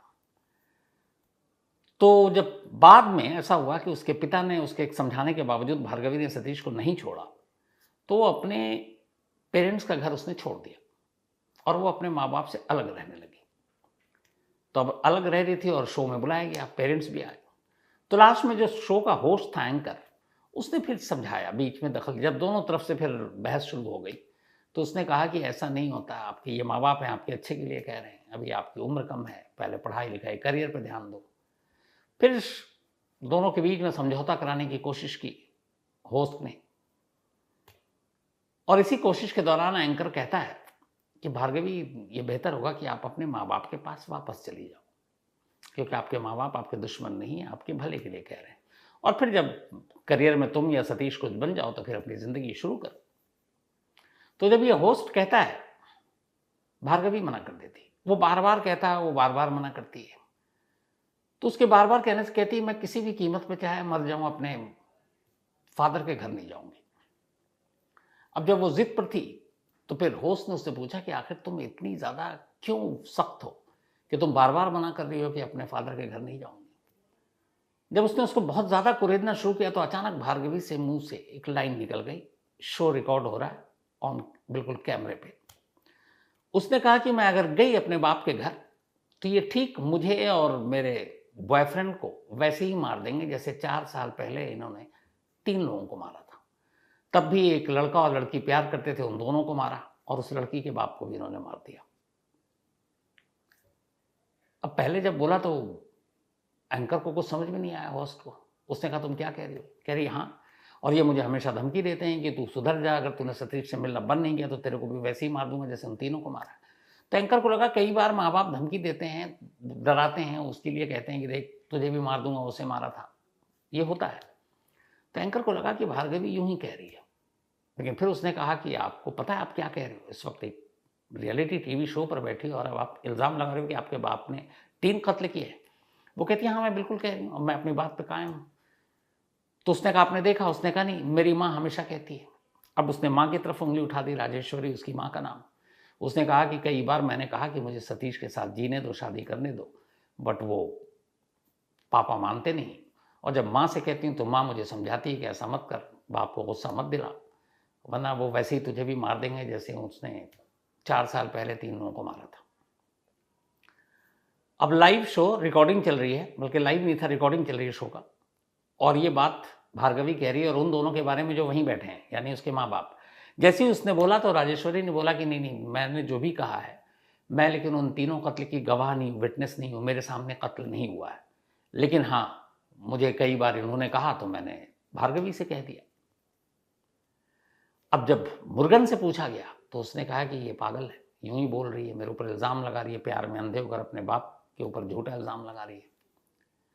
अब ये सारी बातें जब हुई तो एंकर का थोड़ा माथा ठनका। उसे कहता है कि उसे लगा कि पता नहीं क्या बात है, कौन सी सच्चाई है, लड़की सच कह रही है या पेरेंट्स सच कह रहे हैं। तो उसने खैर पूरी बातचीत रिकॉर्ड कर ली।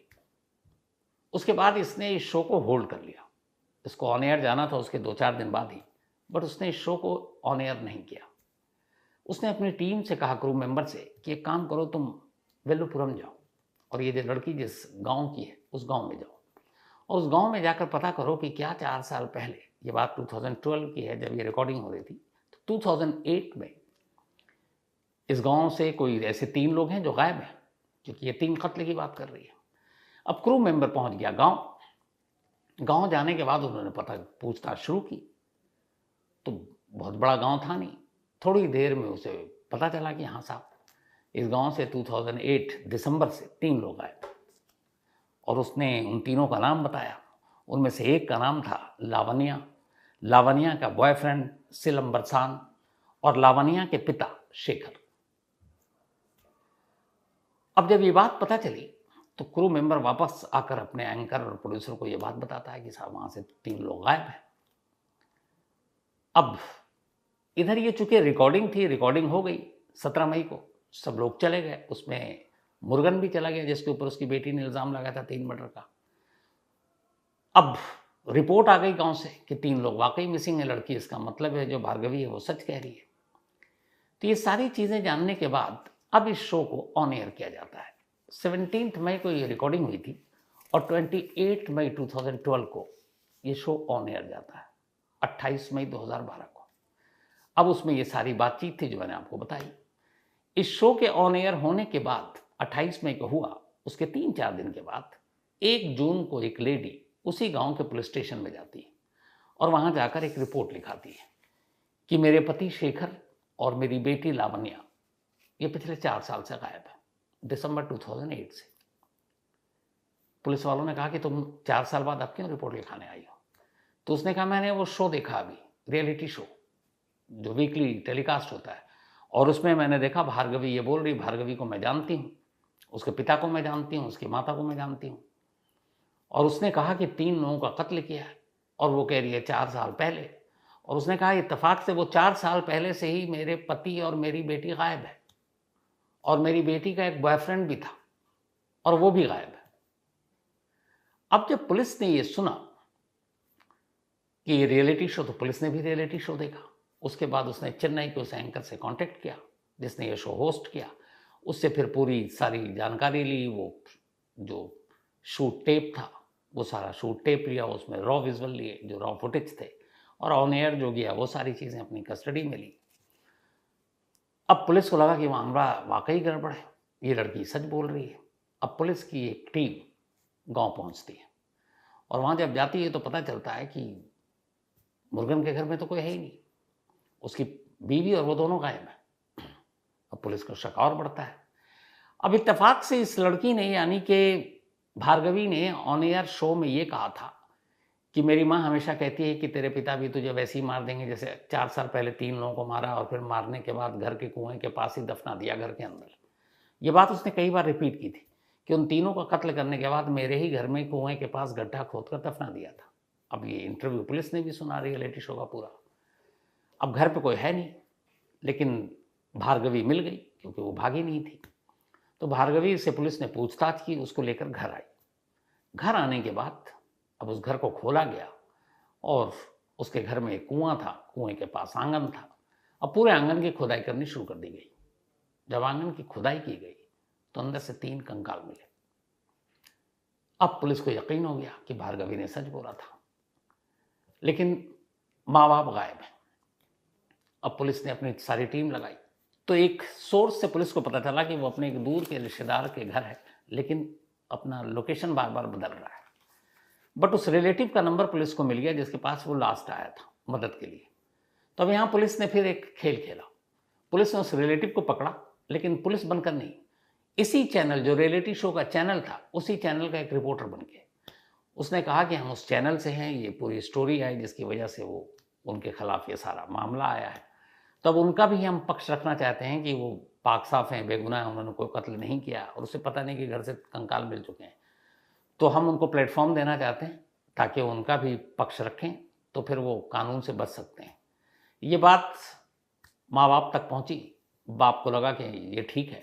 बाप ने डन कर दिया, एक लोकेशन बताया, यहाँ चैनल वाले पहुँच जाए, और उस चैनल वाले के भेस में पुलिस की टीम पहुँच गई और फिर मुर्गन को गिरफ्तार कर लिया। जब मुर्गन को गिरफ्तार किया गया तो उससे पूरी पूछताछ हुई। जब पूछताछ हुई तो जो पूरी कहानी निकली वो ये कि उस स्टूडियो में जिस दिन 17 मई को ये रिकॉर्डिंग थी, जब भार्गवी ने पूरी पोल खोली, मुर्गन समझ गया था कि उसकी बीवी ने ये सब कुछ बता दिया है।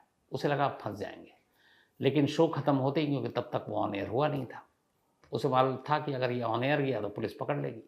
वो वहाँ से अपनी वाइफ को लेकर निकला, एक बस में बैठा, बस में अपनी बीवी से झगड़ा किया। उसने कहा तुम्हारी वजह से आज बेटी ने मेरा नाम लिया, अब मैं तो जेल जाऊंगा, लेकिन मैं आज के बाद तुम्हारी शक्ल नहीं देखूंगा। और ये कहकर वो अपनी बीवी को बस में छोड़कर एक स्टॉप पर उतर गया और भाग गया। अब खैर पुलिस पकड़ चुकी थी। पुलिस को ये शक था कि ये 3 कत्ल उसने अकेले नहीं, कुछ और लोगों ने मदद की होगी।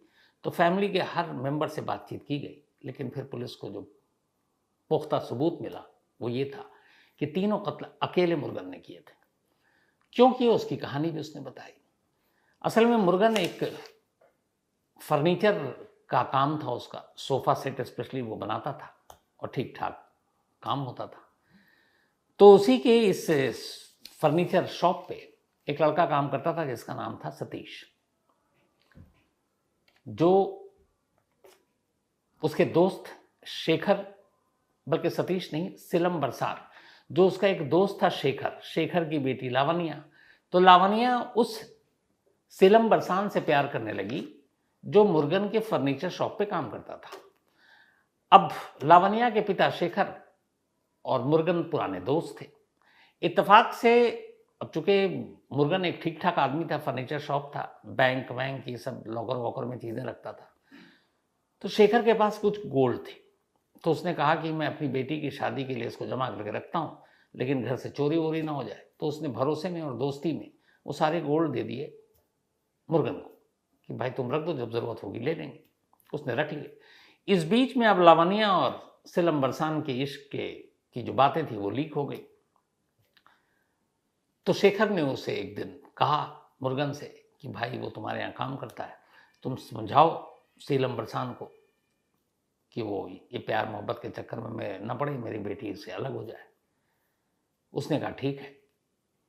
तो उसने 1-2 बार सीलम बरसान से बात की, लेकिन वो माना नहीं। इधर क्या हुआ कि अब अचानक उसे एक तो गुस्सा आया कि ये दोनों प्यार कर रहे हैं। कल को उसकी भी बेटी बड़ी हो गई थी, भार्गवी, और उसे लगा कि कल को वो भी ये कदम उठा सकती है। तो उसने कहा इन दोनों को ऐसा करने नहीं देंगे।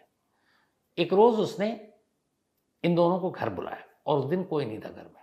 घर बुलाने के बाद बहुत समझाया, लेकिन सीलम माना नहीं।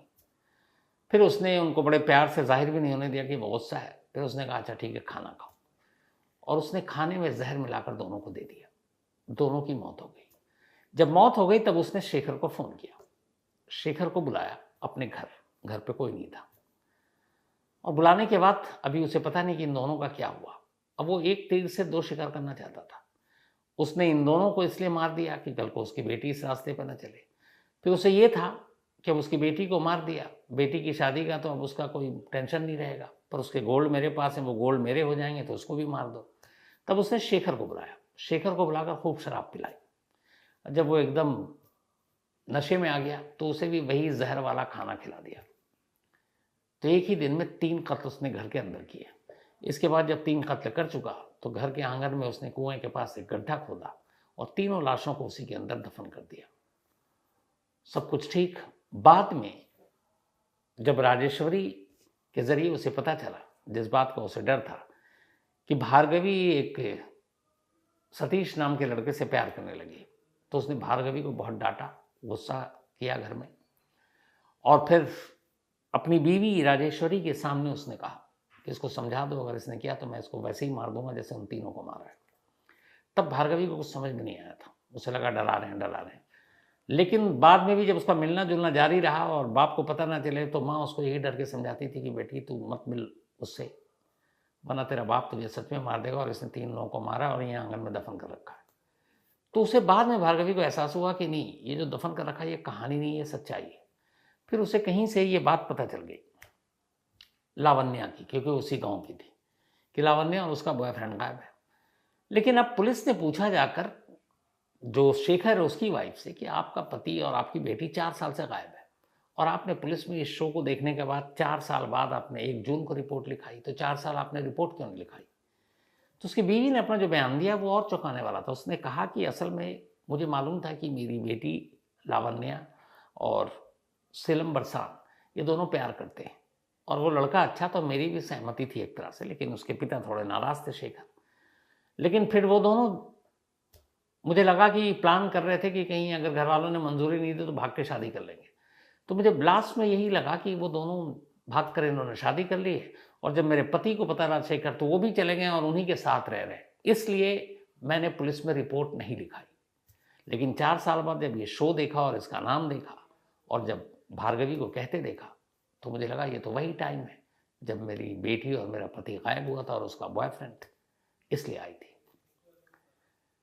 तब गिरफ्तार होने के बाद बाकायदा 2012 में मुकदमा चला और अदालत ने मुर्गन को उम्र कैद की सज़ा सुनाई। ये वो कहानी थी जो एक टीवी रियलिटी शो के ज़रिए सामने आई, वो भी एक बेटी ने अपने बाप के गुनाहों की पोल खोली थी। तो आज की कहानी में इतना ही। बात 2015 की अक्टूबर की है, 18 अक्टूबर 2015। केरल में एक परिवार रहा करता था, अब्राहम परिवार। अब्राहम परिवार में जो उनके हेड अब्राहम, उनके 2 बेटे, एक का नाम सैम और एक उससे छोटा बेटा, और उनकी वाइफ, यही रहा करती थी। सैम अच्छी खासी पढ़ाई करने के बाद पहले गया ओमान, वहाँ एक मनी एक्सचेंज कंपनी में काम करता था, और फिर वहाँ से चला गया वो ऑस्ट्रेलिया 2013 में, और वहीं जॉब कर रहा था। 15 अक्टूबर 2015 की सुबह सुबह अब्राहम, जो कि केरल के कोल्लम ज़िले के करुवलूर गांव में रहा करते थे, उनके पास फ़ोन आता ऑस्ट्रेलिया से। फ़ोन पे जो खबर सुनी, पूरा परिवार मातम में। उन्हें कहा गया कि आपके बेटे सैम अब्राहम की दिल का दौरा पड़ने से मौत हो गई, और फ़ोन पर यह जानकारी कोई और नहीं बल्कि रोती हुई सैम की वाइफ सोफिया थी। घर वालों पर पहाड़ टूट पड़ा। इसके बाद उन्होंने इंतज़ार किया, वहाँ कागजात पूरी की गई। फिर ऑस्ट्रेलिया से 3 दिन के बाद, 15 तारीख के बाद है, 18 अक्टूबर को कॉफिन में कैद सैम की लाश केरल पहुँचती है। केरल आने के बाद, अब केरल में लाश के साथ जो आई, तो सैम की वाइफ सोफिया, उसका 7 साल का बेटा और उसकी एक सिस्टर सोनिया, जो कि मेलबर्न में ही नर्स है। यहाँ आने के बाद सैम की लाश को दफना दिया जाता है कब्रिस्तान में, और पूरा परिवार सोगवार। 34-35 साल की उम्र में दिल का दौरा पड़ने से मौत, हालांकि आजकल तो किसी उम्र में हो जाती है। इसके बाद 5 दिन बीतते हैं। 5 दिन के बाद, चूंकि सोफिया भी मेलबर्न में एक कंपनी में काम कर रही थी, विदेश का मामला था, नौकरी जा सकती थी, तो फिर उसने कहा कि अब मुझे वापस जाना पड़ेगा नौकरी ज्वाइन करने के लिए। सोफिया अपने 7 साल के बेटे के साथ वापस मेलबर्न चली गई। बात 22 और 23 अक्टूबर 2015 की है। अब सोफिया चली गई। यहाँ घर वालों को ये है सोफिया अकेले कैसी रहेगी, 7 साल का छोटा बच्चा है। बट सोफिया हर सैटरडे अपने इन लॉज को फ़ोन करती, सब कुछ बताती। धीरे धीरे वक्त बीता, धीरे धीरे वक्त बीता, करीब 9 महीने बीत गए। इसके बाद 2016 का साल आ गया। 9 महीने बाद अब केरल में सोफिया का फ़ोन नहीं आ रहा और लगातार आता था। तो एक सैटरडे गुजर गया, उसके बाद अगले सैटरडे भी फ़ोन नहीं आया, 2 सैटरडे फ़ोन नहीं आया। अब घर वाले परेशान, क्या करें। तो उन्होंने ऑस्ट्रेलिया में अपने जानकारों से फ़ोन करने की, सोफिया की जानकारी लेने की कोशिश की। तो अगली खबर जो मिली वो पहली खबर से भी और ज़्यादा डराने वाली थी। यहाँ केरल में अब्राहम के परिवार वालों को खबर मिली कि सोफिया तो पिछले 15-20 दिनों से ऑस्ट्रेलियन पुलिस की कस्टडी में है। तो उन्होंने कहा क्यों, ऐसा क्या किया। तो उन्होंने कहा कि कुछ नहीं, उसके ऊपर एक मर्डर का चार्ज है। मर्डर किसका किया। तो बताया गया कि मर्डर उसने अपने हस्बैंड सैम अब्राहम का किया था। अब ये सुनकर घर वालों के पैरों तले ज़मीन निकल गई। लेकिन बात यहीं नहीं रुकी, फिर आया कि वो अकेली नहीं है, उसके साथ एक और शख्स है, वो भी इसी मर्डर में शामिल था और वो भी पकड़ा गया है और उसका नाम है अरुण कमलासनन। अरुण कमलासनन, इसकी उम्र भी करीब 32-33 साल, केरल के इसी कोल्लम जिला का रहने वाला। अब ये नाम पहली बार घर वालों ने सुना था। तो क्यों एक बीवी ने और एक दूसरे केरल के ही नौजवान ने क्यों मारा, और उस नौजवान का सोफिया से क्या कनेक्शन, घर वालों को कुछ समझ में नहीं आ रहा था। लेकिन फिर धीरे धीरे बात हुई। उसके बाद ऑस्ट्रेलियन पुलिस और कमीशन, हाई कमीशन के ज़रिए यहाँ पे ये हुआ कि पोस्टमार्टम की रिपोर्ट आई बाद में, और वो सारी चीज़ें देखी गई। और उसके बाद फिर एक कहानी आई। कहानी के बाद फैसला आया। अब ये कहानी जो थी, इस पर शायद कोई भी फिल्म भी बना सकता है। कहानी ऐसी थी कि केरल के कोल्लम इलाके में सोफिया बचपन से ही वहीं पली बढ़ी और सैम भी वहीं पला बढ़ा। दोनों एक ही इलाके में रहते थे। बचपन से दोनों एक दूसरे को जानते थे क्योंकि दोनों स्कूल जाते थे, फिर एक साथ कॉलेज जाते थे। और उनकी दोस्ती इतनी नहीं थी, बल्कि हर संडे चर्च में जब प्रेयर के दौरान कोरस जो गाना होता था, उसमें ये लोग कोरस के तौर पर पार्टिसिपेट करते थे। म्यूज़िक का शौक़ था दोनों को, तो दोनों गाना गाते और म्यूज़िक, संगीत का शौक़, पले बड़े, कॉलेज गए। तो बचपन का प्यार था सैम और सोफिया का। अब ये दोनों जब बड़े हुए, सैम ने अपनी ठीक ठाक पढ़ाई की, उसे ओमान में नौकरी मिल गई एक मनी एक्सचेंज की रेपुटेटेड कंपनी में। इस दौरान जाने से पहले उसने अपने पेरेंट्स से बताया कि सोफिया से मैं शादी करना चाहता हूँ। सोफिया के पेरेंट्स डिफेंस के एक रिटायर अफसर थे, उसके फादर, अच्छी फैमिली। लेकिन कुछ वजह थी, सैम के फादर ने मना कर दिया। उन्होंने कहा सोफिया के साथ तुम्हारी जोड़ी ठीक नहीं है। लेकिन सैम जिद करने लगा। इस दौरान में फिर सोफिया ने कहा कि अगर सैम से मेरी शादी नहीं हुई तो मैं जान दे दूंगी। जब सैम के घर वालों को पता चला तो फिर उन्होंने कहा चलो हटाओ, बच्चे बड़े हो गए, अपनी मर्जी से शादी करना चाहता हूँ, करने दो। घर वालों ने इजाज़त दे दी। सैम और सोफिया की शादी हो गई। बचपन का प्यार उसे अब एक हस्बैंड के तौर पर मिल चुका था। 2008 में शादी हुई।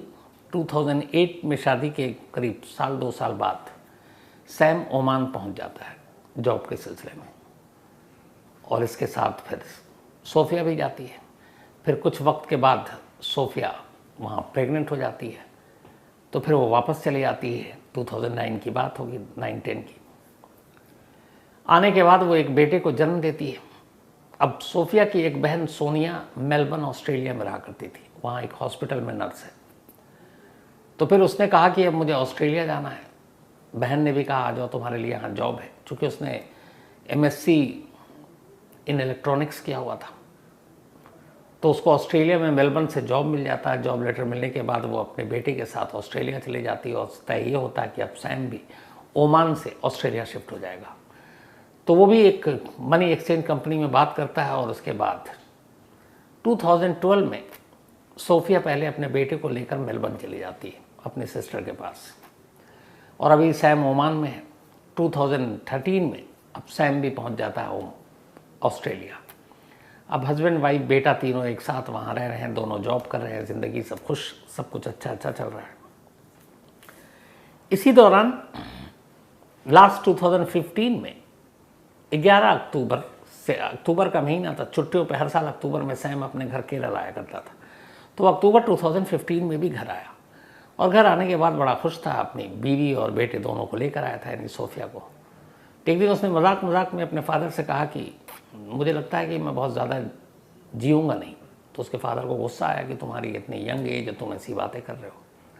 फिर उसने हंसी में टाल दिया। फिर अपने एक दो करीबी दोस्तों और रिलेटिव को उसने कहा कि शायद अब अगली बार जब मैं आऊँगा तो किसी कॉफिन में आऊँगा, किसी ताबूत में आऊँगा।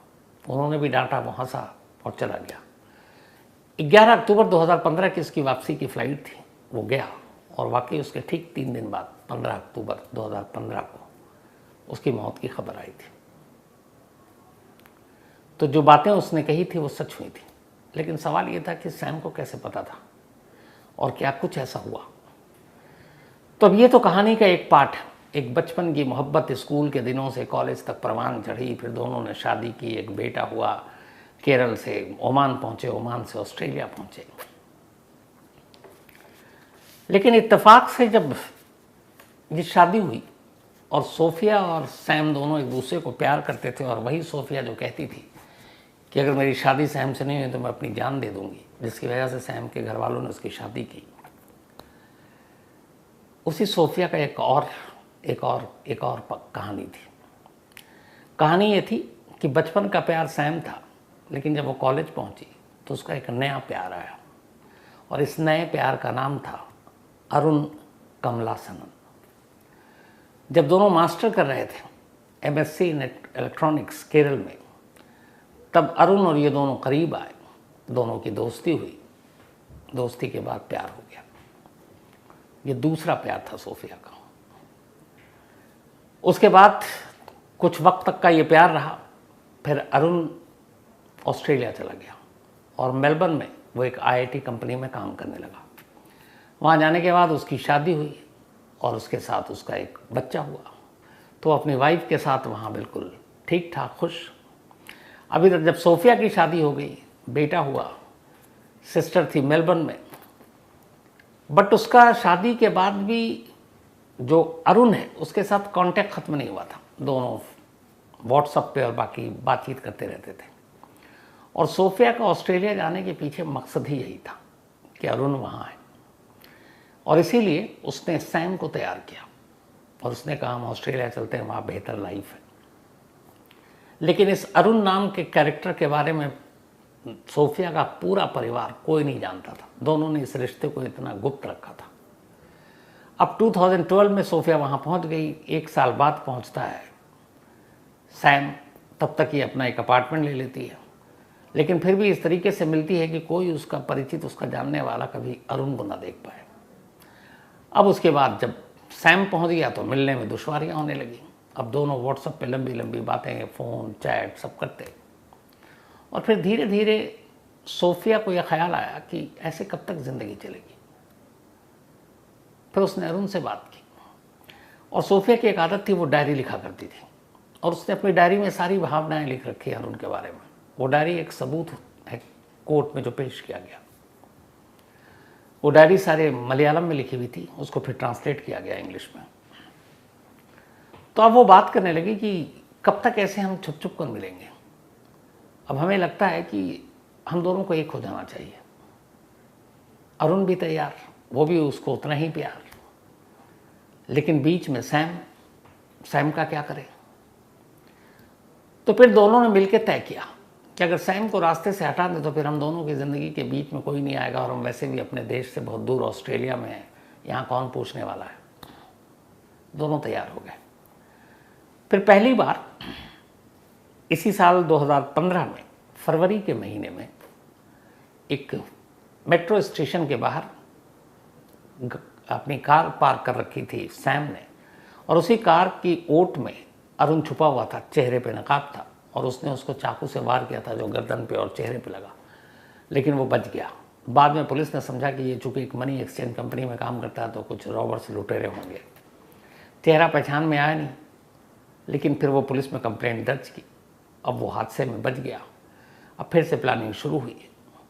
तो आखिरकार लास्ट में सोफिया और अरुण ने तय किया कि किसी को शक ना हो तो एक ऐसा पॉइजन दे देते हैं जिससे लगे कि दिल का दौरा, हार्ट अटैक हुआ है। उन्होंने कहा ठीक है। इसी के बाद 11 अक्टूबर 2015 को जूस में मिलाकर सोफिया ने साइनाइड अपने पति को दिया, यानी सैम को। सैम ने पी लिया। इसके बाद उसने इशारा किया, मैसेज किया, अरुण घर आ गया। चेक किया उसने, पर उसने देखा कि गिलास में थोड़ा सा जूस बचा हुआ है। उसे लगा कि कहीं बच ना जाए। उसने या तो वो मतलब नींद में या बेहोशी में या शायद मौत हो चुकी, फिर भी जबरन मुंह खोला और उस बाकी गिलास को भी मुंह में डाल दिया जो पॉइजन था, और उसके बाद वो वहाँ से निकल गया। उसके बाद पूरी रात उसी बेड पर सोफिया रही। 7 साल का उसका बेटा रहा और उसके पति की लाश थी। सुबह होने का इंतज़ार करने लगी। सुबह होने के बाद उसने जैसे देखा, पहले चिल्लाई, चीखी, पड़ोसी आए, अस्पताल ले गए और यही था कि दिल का दौरा है, दिल का दौरा है। फिर उसने अपने घर पे फ़ोन किया। फिर उसने पुलिस को स्टेटमेंट दिया कि हम रात को सब ठीक सोए थे, सुबह शायद हार्ट अटैक है। और उसने ये भी कहानी सुना दी कि इनको दिल की कुछ प्रॉब्लम भी थी। अब एक फैमिली, एक 7 साल का बच्चा और एक वाइफ का रो रो कर हाल बुरा। ऑस्ट्रेलियन पुलिस ने भी ले जाकर हॉस्पिटल में, और जो रिपोर्ट दी एक, वो यही थी कि दिल का दौरा पड़ने से ये शायद मौत हुई है। इसके बाद अब ये चूँकि केरला की फैमिली थी, बॉडी को ले जाना था, तो उन्होंने जो बॉडी भेजने के जो सारे कागजात थे वो उन्होंने तैयार कर दिया और उसमें मौत के रीज़न यही हार्ट अटैक लिखा। और इस तरीके से बॉडी वहाँ से ऑस्ट्रेलिया से इंडिया पहुँच गई। हालांकि यहाँ पे एक चूक हुई थी। अगर पोस्टमार्टम वहीं हो जाता तो शायद रिपोर्ट आ जाती, लेकिन पोस्टमार्टम में शुरुआत में चूँकि इस पॉइजन से भी जो असर हुआ था वो दिल पर ही हुआ था, तो जब तक विसरा की नहीं होती तब तक पता नहीं चलता, तो उसमें टाइम लगता। लेकिन यहाँ फैमिली ही कोई फाउल प्ले और कुछ ऐसी बात बता नहीं रही है, तो पुलिस को भी कोई शक हुआ नहीं, उसने दे दिया। बॉडी यहाँ पहुँच गई केरल में उसको दफना दिया गया और सब कुछ यही था। केरल में दफनाने के 4 दिन के बाद सोफिया अपने ऑफिस का कहकर वापस पहुँच जाती है मेलबर्न। अब मेलबर्न आने के बाद वो हर सैटरडे अपने घर वालों को फ़ोन करती है। अब ऑस्ट्रेलियन पुलिस अभी तक एकदम खामोश है इस केस को लेकर, लेकिन ये था कि कैसे ऐसी मौत हुई है, तो जो बेसिक इन्फॉर्मेशन वो सारी चीज़ें हैं, थोड़ा बहुत डाउट तो अपने लेवल पे उनके डिटेक्टिव चेक करते हैं। पहली गलती आने के 1 हफ्ते के बाद ही सोफिया ने ये की कि जो सैम का पूरा बैंक अकाउंट था, जो सारी चीज़ें थी, उसने वो पूरा बैंक अकाउंट खाली कर अपने नाम पे सब कुछ कर लिया। चलो वाइफ अपने नाम पे कर लिया, चलेगा। दूसरी गलती ये की कि जो सैम की गाड़ी थी उसने वो गाड़ी अरुण के नाम पे ट्रांसफ़र करवा दी। जब अरुण के नाम पे ट्रांसफ़र कराया तो पहली बार डिटेक्टिव के कान खड़े हुए कि वो गाड़ी या तो अपने नाम पे कर सकती थी या बेच देती, लेकिन अभी भी ये था कि ये अरुण कौन है, एक अननोन बायर है। फिर पुलिस के कान में अरुण का नाम पड़ा। अब इधर ये था कि कुछ ना कुछ तो गड़बड़ है, ऑस्ट्रेलियन पुलिस को था, लेकिन सबूत नहीं था। तो जो डिटेक्टिव था वो शुरू में अपने अफसर को कह रहा था, उन्होंने कहा सबूत लाओ तो फिर बात करो। उसने कहा ठीक है। अब वो खामोशी से लग गया। इधर इतनी खामोशी कि कभी पुलिस दोबारा गई नहीं पूछने के लिए सोफिया से, और सोफिया को अब जैसे जैसे दिन बीता उसे लगा कि चलो एक मर्डर हुआ, यहाँ पता नहीं चला, बॉडी अब केरल में है, क्या पता चलेगा। लेकिन डिटेक्टिव लगा रहा। जैसी कार उसने नाम पे किया था, अब अरुण नाम का कैरेक्टर उसके सामने आया। अब उसने अरुण की कुंडली खंगालनी शुरू की। इसके बाद धीरे धीरे एक जो अंडर कवर एजेंट था, वो भी एक डिटेक्टिव था, उसने अरुण से दोस्ती कर ली। अब वो बातें करते यूं ही कभी इधर उधर की, और उसके बाद अब अरुण और सोफिया के दोनों के फ़ोन कॉल टैप करना शुरू कर दिया। जब टैप करना शुरू किया तो उसमें पहली बार खुलासा हुआ है कि ऐसे से हुआ, अभी तक किसी को पता नहीं, जो भी बातचीत थी। लेकिन ये चलते चलते एक दिन ड्रिंक करते हुए अरुण ने उसी जो डिटेक्टिव था, जो उसका दोस्त बनकर आया था, उसके सामने कहा था कि मैंने एक बार ऐसा किया था, मैंने एक ऑरेंज जूस में एक पॉइजन मिलाया और मैंने ऐसा किया। तो ये सारी रिकॉर्डिंग हो गई थी, ये सारी चीज़ें थी। जब ये सारी चीज़ें हुई और जो कॉल डिटेल था वो सब कुछ मिल गया, तो फिर अपने बॉस के सामने रखा उस डिटेक्टिव ने। उन्होंने देखा इतने 3 चीज़ें होनी चाहिए थी। पहला कि अगर तुम्हारी नज़र में ये कत्ल है तो साबित करो मोटिव क्या है, यही बेसिक होता है। तो सबसे चैलेंजिंग यही था कि भाई अगर सैम को मारा है तो इसमें सोफिया ने मारा है तो सोफिया का मोटिव क्या है, और अगर अरुण ने मारा तो अरुण का मोटिव क्या है।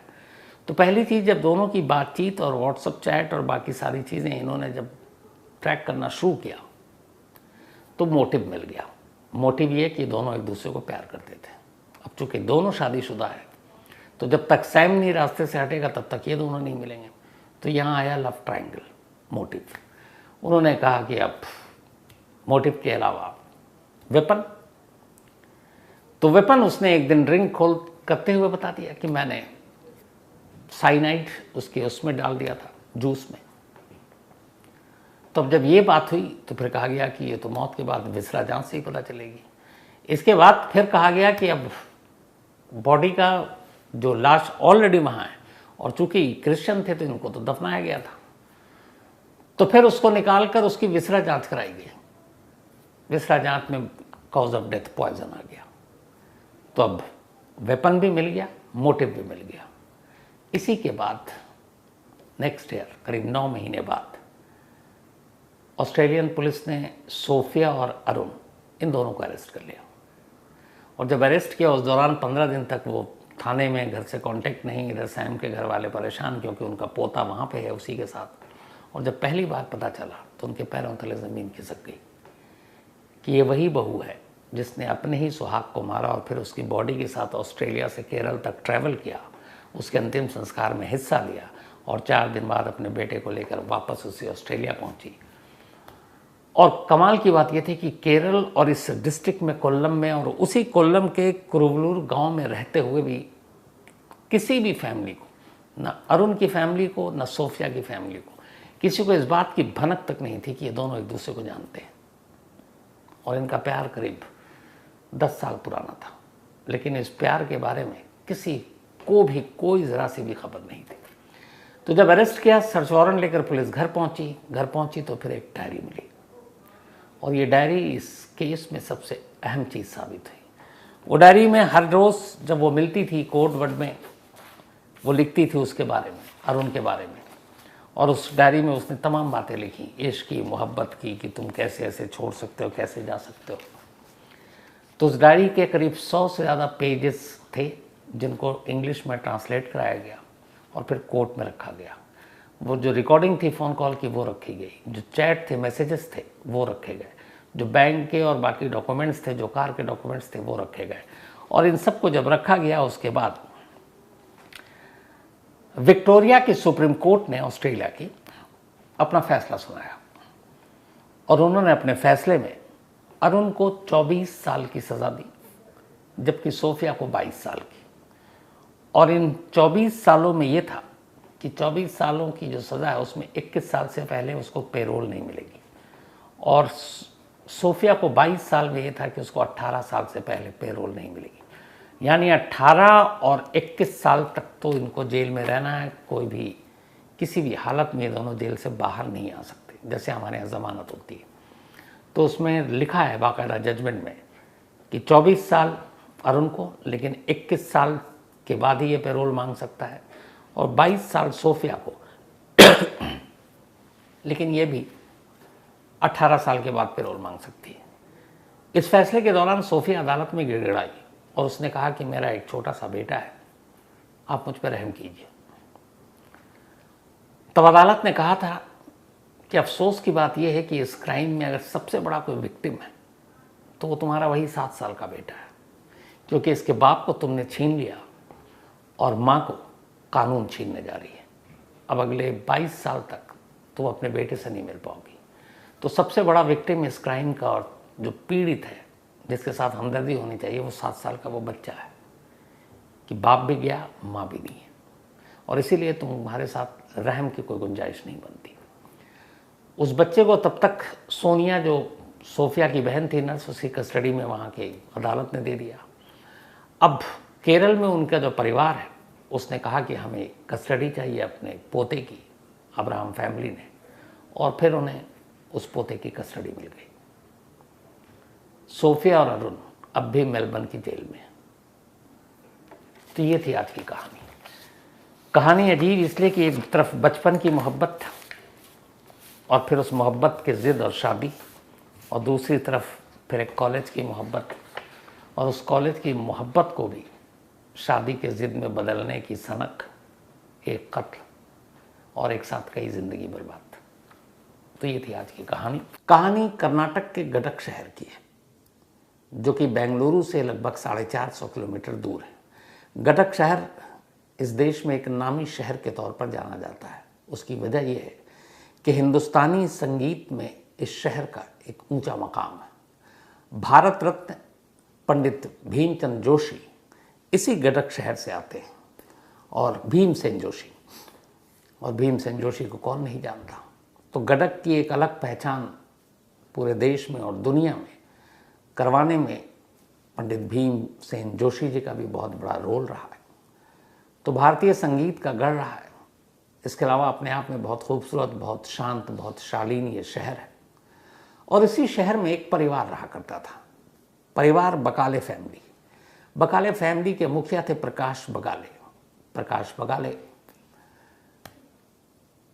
करीब 1990 में इनकी शादी हुई थी, और शादी जिनसे हुई उनका नाम था रुक्मणी के साथ दोनों पति पत्नी बहुत खुश, थोड़ा सा सोशल वर्कर भी थे और बाकी अपना काम करते थे। पैसे वैसे अच्छे खासे थे, ज़मीन जायदाद थी। धीरे धीरे वक्त बीता। प्रकाश और रुक्मणी इन दोनों को एक बेटा हुआ। बेटा का नाम रखा इन्होंने विनायक। बड़े लाड प्यार से विनायक को बड़ा किया। सब कुछ ठीक चल रहा था, अच्छे स्कूल कॉलेज में पढ़ाया, वक्त बिल्कुल अच्छा जा रहा था। लेकिन तभी 1995 में अचानक प्रकाश बगाले की जो पत्नी है रुक्मणी, उनकी मौत हो जाती है। पत्नी की मौत हो गई, और उस वक्त करीब विनायक बगाले 4-5 साल उसकी उम्र, छोटा बच्चा था। तो प्रकाश बगाले को उनके परिवार, रिश्तेदार, खानदान के लोगों ने सुझाव दिया, सलाह दी कि तुम्हारा बेटा अभी छोटा है, तुम दूसरी शादी कर लो, क्योंकि बेटे की परवरिश कौन करेगा। आखिर परिवार वालों की बात मानकर प्रकाश तैयार हो गए और उन्होंने दूसरी शादी की। अब जो उन्होंने शादी की वो सुनंदा नाम की एक महिला से की। सुनंदा भी उसी इलाके की, गडक की रहने वाली। अब दूसरी शादी के बाद जो विनायक है अभी बच्चा था, लेकिन सुनंदा ने उसे अपनी एक माँ का ही प्यार दिया। सब कुछ ठीक चलता रहा। लेकिन फिर शादी के करीब 2 साल के बाद 1997 में सुनंदा भी माँ बनी, और उन्होंने भी एक बेटे को जन्म दिया, और बेटे का नाम रखा कार्तिक।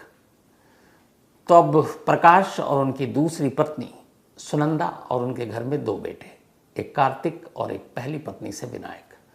धीरे धीरे वक्त बीता। दोनों भाई जब तक छोटे थे बहुत प्यार मोहब्बत से रहे। फिर दोनों बड़े हुए।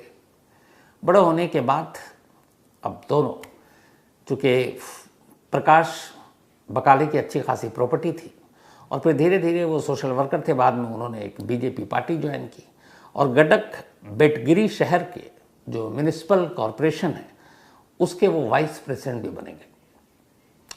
तो अच्छा खासा शहर में उनका रुतबा, कद, सब कुछ ठीक था। लेकिन इधर धीरे धीरे अब बड़े होने के बाद, ये बहुत सारे परिवार में होता है, सगे और सौतेले वाली लकीर खिंचनी शुरू हो जाती है। विनायक के मन में शुरू से था कि सुनंदा उसकी सौतेली माँ है और कार्तिक उसका सौतेला भाई। हालांकि प्रकाश ने अपने दोनों बच्चों में कभी भेदभाव नहीं किया, ना सुनंदा ने किया, लेकिन उसके मन में ये आता गया। अच्छा, ख़ासतौर पर प्रकाश अपने बड़े बेटे को उसका ख़ास ज़्यादा ख्याल रखते कि उसके मन में कभी ये भावना ना आए। लेकिन ये भावना धीरे धीरे बढ़ती गई। वो थोड़े गलत सोहबत में चलता गया। उसके अंदर एक आग सी भड़क रही थी कि मेरा बाप मेरे सौतेले भाई को ज़्यादा मानता है, सौतेली माँ के ज़्यादा करीब है, मेरे साथ सौतेला सलूक करता है। लेकिन उसकी इस गलतफहमी को दूर करने के लिए प्रकाश हर वो काम करते। वो उसको अपनी प्रॉपर्टी के सारी ज़मीन, बाकी चीज़ें देते जाते। उन्होंने 2 हिस्से कर रखे थे, एक अपने बेटे, बड़े बेटे, और एक कार्तिक, बराबर बराबर, जो एक बाप करता है। लेकिन इधर क्या हुआ कि अब विनायक को जो प्रॉपर्टी या ज़मीन उन्होंने देना शुरू किया, उसमें से कुछ ज़मीन और प्लॉट उसने अपने बिना फादर को बताए बेचना शुरू कर दिया। जब बेचना शुरू किया तो एक रोज़ प्रकाश को ये बात पता चली तो उन्हें बड़ा गुस्सा आया। उन्होंने कहा कि मैं तुम्हें ये दे रहा हूँ, ज़िंदगी में आगे बढ़ो, इसके ज़रिए कुछ करो, पर तुम तो पुरखों की ज़मीन और जायदाद ये बेच कर ही खाने में लगे हुए हो, ऐसा क्यों?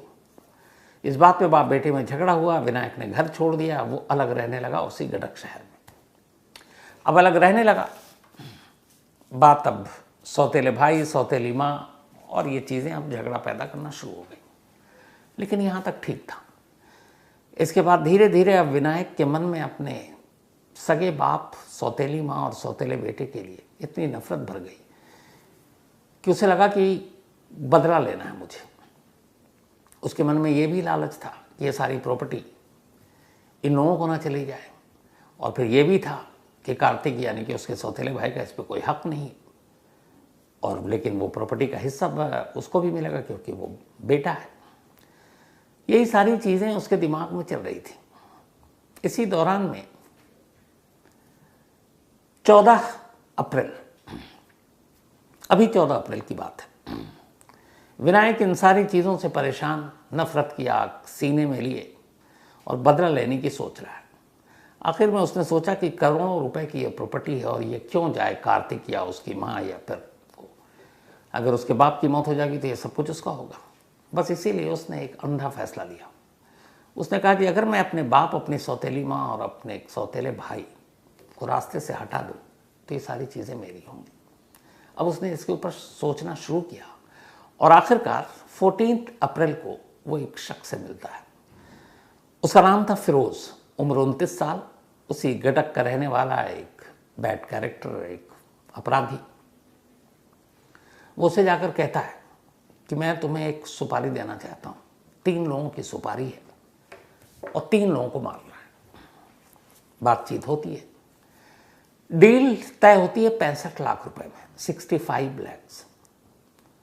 और इस डील के साथ एक ये था कि जब इन तीनों का कत्ल हो तो घर का सीन ऐसा हो कि जैसे घर के अंदर रॉबरी हुई, कोई लुटेरे आए और उन्होंने लूटपाट की, घर के सारे कीमती सामान लूट गए और जिसने भी विरोध किया उसको मार डाला। और उसी डील में ये भी था, उसे मालूम था विनायक को कि उसके घर में बहुत सारे कैश और ज्वेलरी भी है।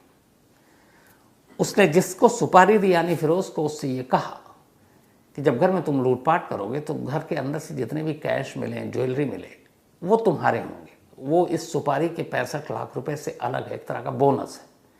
तो जितना तुम माल पे हाथ साफ कर सकते हो वो सब तुम्हारा अलग से, वो इनाम है। और 65 लाख ये 3 कत्ल करने के लिए ये तुम्हें हम दे रहे हैं। फिरोज तैयार हो गया। इसके बाद अब उसने 4 दिन तक इसी जगह पर, इसी गडक शहर में एक इलाका है जिसका नाम है दशहरा ओनी। इसी दशहरा ओनी में प्रकाश बकाले अपने परिवार के साथ रहा करते थे। चूँकि कुछ वक्त पहले विनायक घर छोड़कर अलग मोहल्ले में रह रहा था, तब यह हुआ कि कभी भी रात में जाकर मौका देखकर उस घर के अंदर 3 लोग हैं उनको मार डालूंगा। 14 अप्रैल को ये सुपारी दी गई, 65 लाख में सुपारी डन हुआ। ये हुआ कि 10 लाख रुपए एडवांस देंगे, उसमें से 2 लाख एडवांस दे भी दिया गया। अब रेकी करनी शुरू किया। फिरोज ने इसके लिए अपने 6 और साथियों को शामिल किया। उसने कहा कि एक घर के अंदर 3 लोग हैं, 3 पे काबू पाना मुश्किल होगा, तो 1-2 लोगों का काम नहीं है। तो कुल 7 लोगों को उसने इस मिशन में शामिल किया। बताया कि 65 लाख की सुपारी है, कत्ल करने हैं एक फैमिली को, और जो घर के अंदर से मिले वो अलग। सब तैयार हो गया, रेकी वेकी चलती रही। अब इधर थोड़ी सी कहानी में चेंज है। वो ये है कि विनायक ने ये तो कहा कि उसके बाप को, उसके सौतेले भाई और माँ को मार डालो, और ये तीनों घर में हैं। और उसने एड्रेस दे दिया घर में, इन तीनों के नाम भी बता दिए, पर कोई तस्वीर और कोई बाकी निशानी नहीं दी। उसकी वजह ये थी क्योंकि विनायक को पता था कि उसके घर में यही 3 लोग रहते हैं और कोई रहता नहीं है, कोई मेड वेड होती नहीं है जिसको और कोई मार सके, और रात को तीनों अकेले तन्हा होते हैं घर में।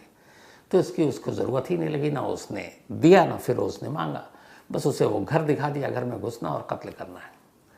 लेकिन इस दौरान में 17 अप्रैल को जो कार्तिक है, विनायक का सौतेला भाई, 27 साल की उम्र, उसकी सगाई थी, एंगेजमेंट। अब सगाई में तमाम रिश्तेदार आए, लेकिन विनायक नहीं आया, क्योंकि विनायक से लड़ाई झगड़ा चल रहा था, उसने अपने घर आना जाना छोड़ दिया था।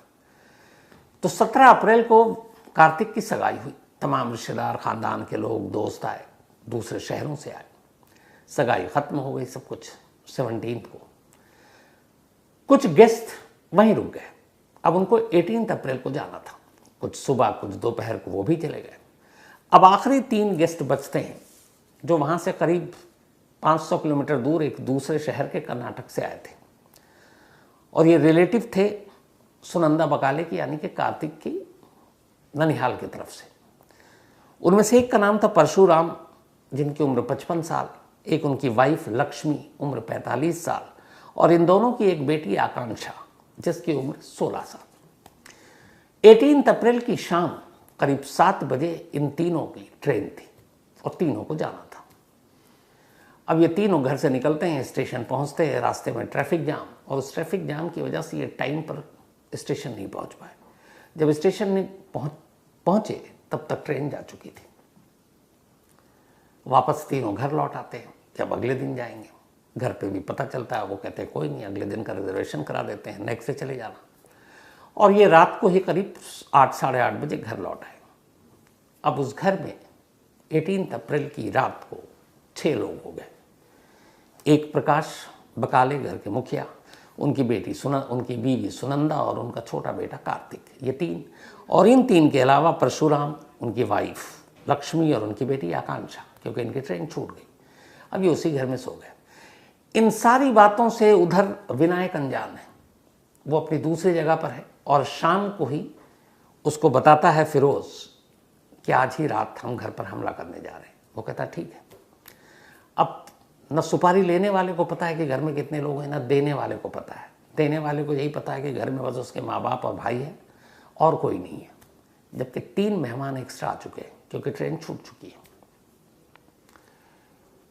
18 अप्रैल की देर रात अब 19 अप्रैल की तड़के में बदल चुकी थी। सुबह करीब बज रहे थे 2।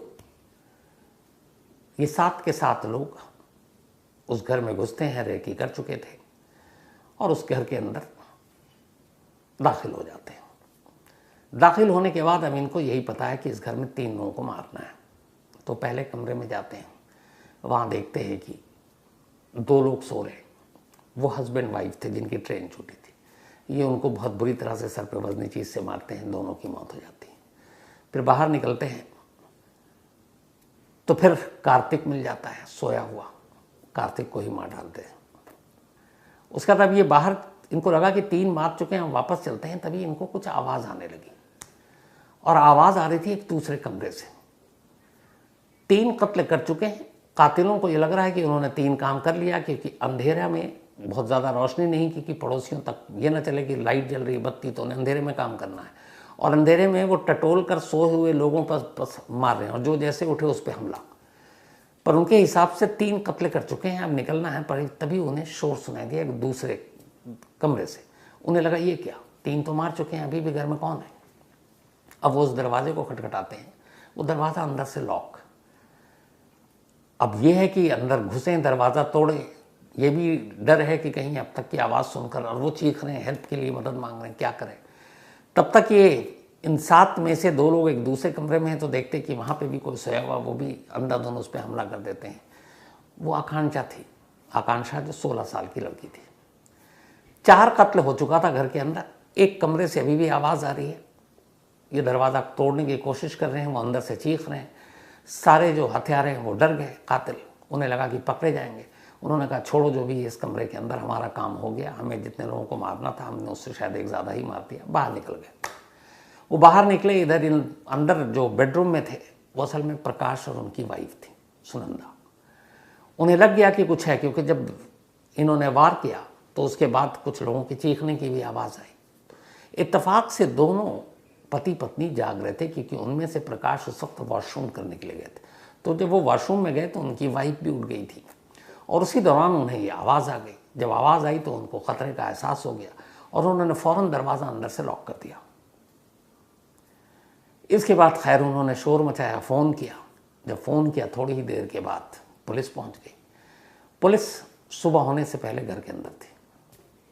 आकर देखती है अंदर का मंजर डरावना, हर कमरे में अलग अलग 4 लाशें। उसके बाद जब वो पुलिस वहाँ पहुँचती है, बताती है कि हम लोग हैं, तो फिर वो दरवाज़ा खोलते हैं, पति पत्नी बाहर आते हैं, सारी चीज़ें देखते हैं।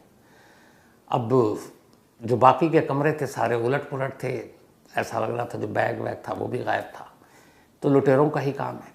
पुलिस ने यही मामला समझा कि शायद सगाई वाला घर है, जेवर होंगे, मेहमानों के सामान, कैश होगा।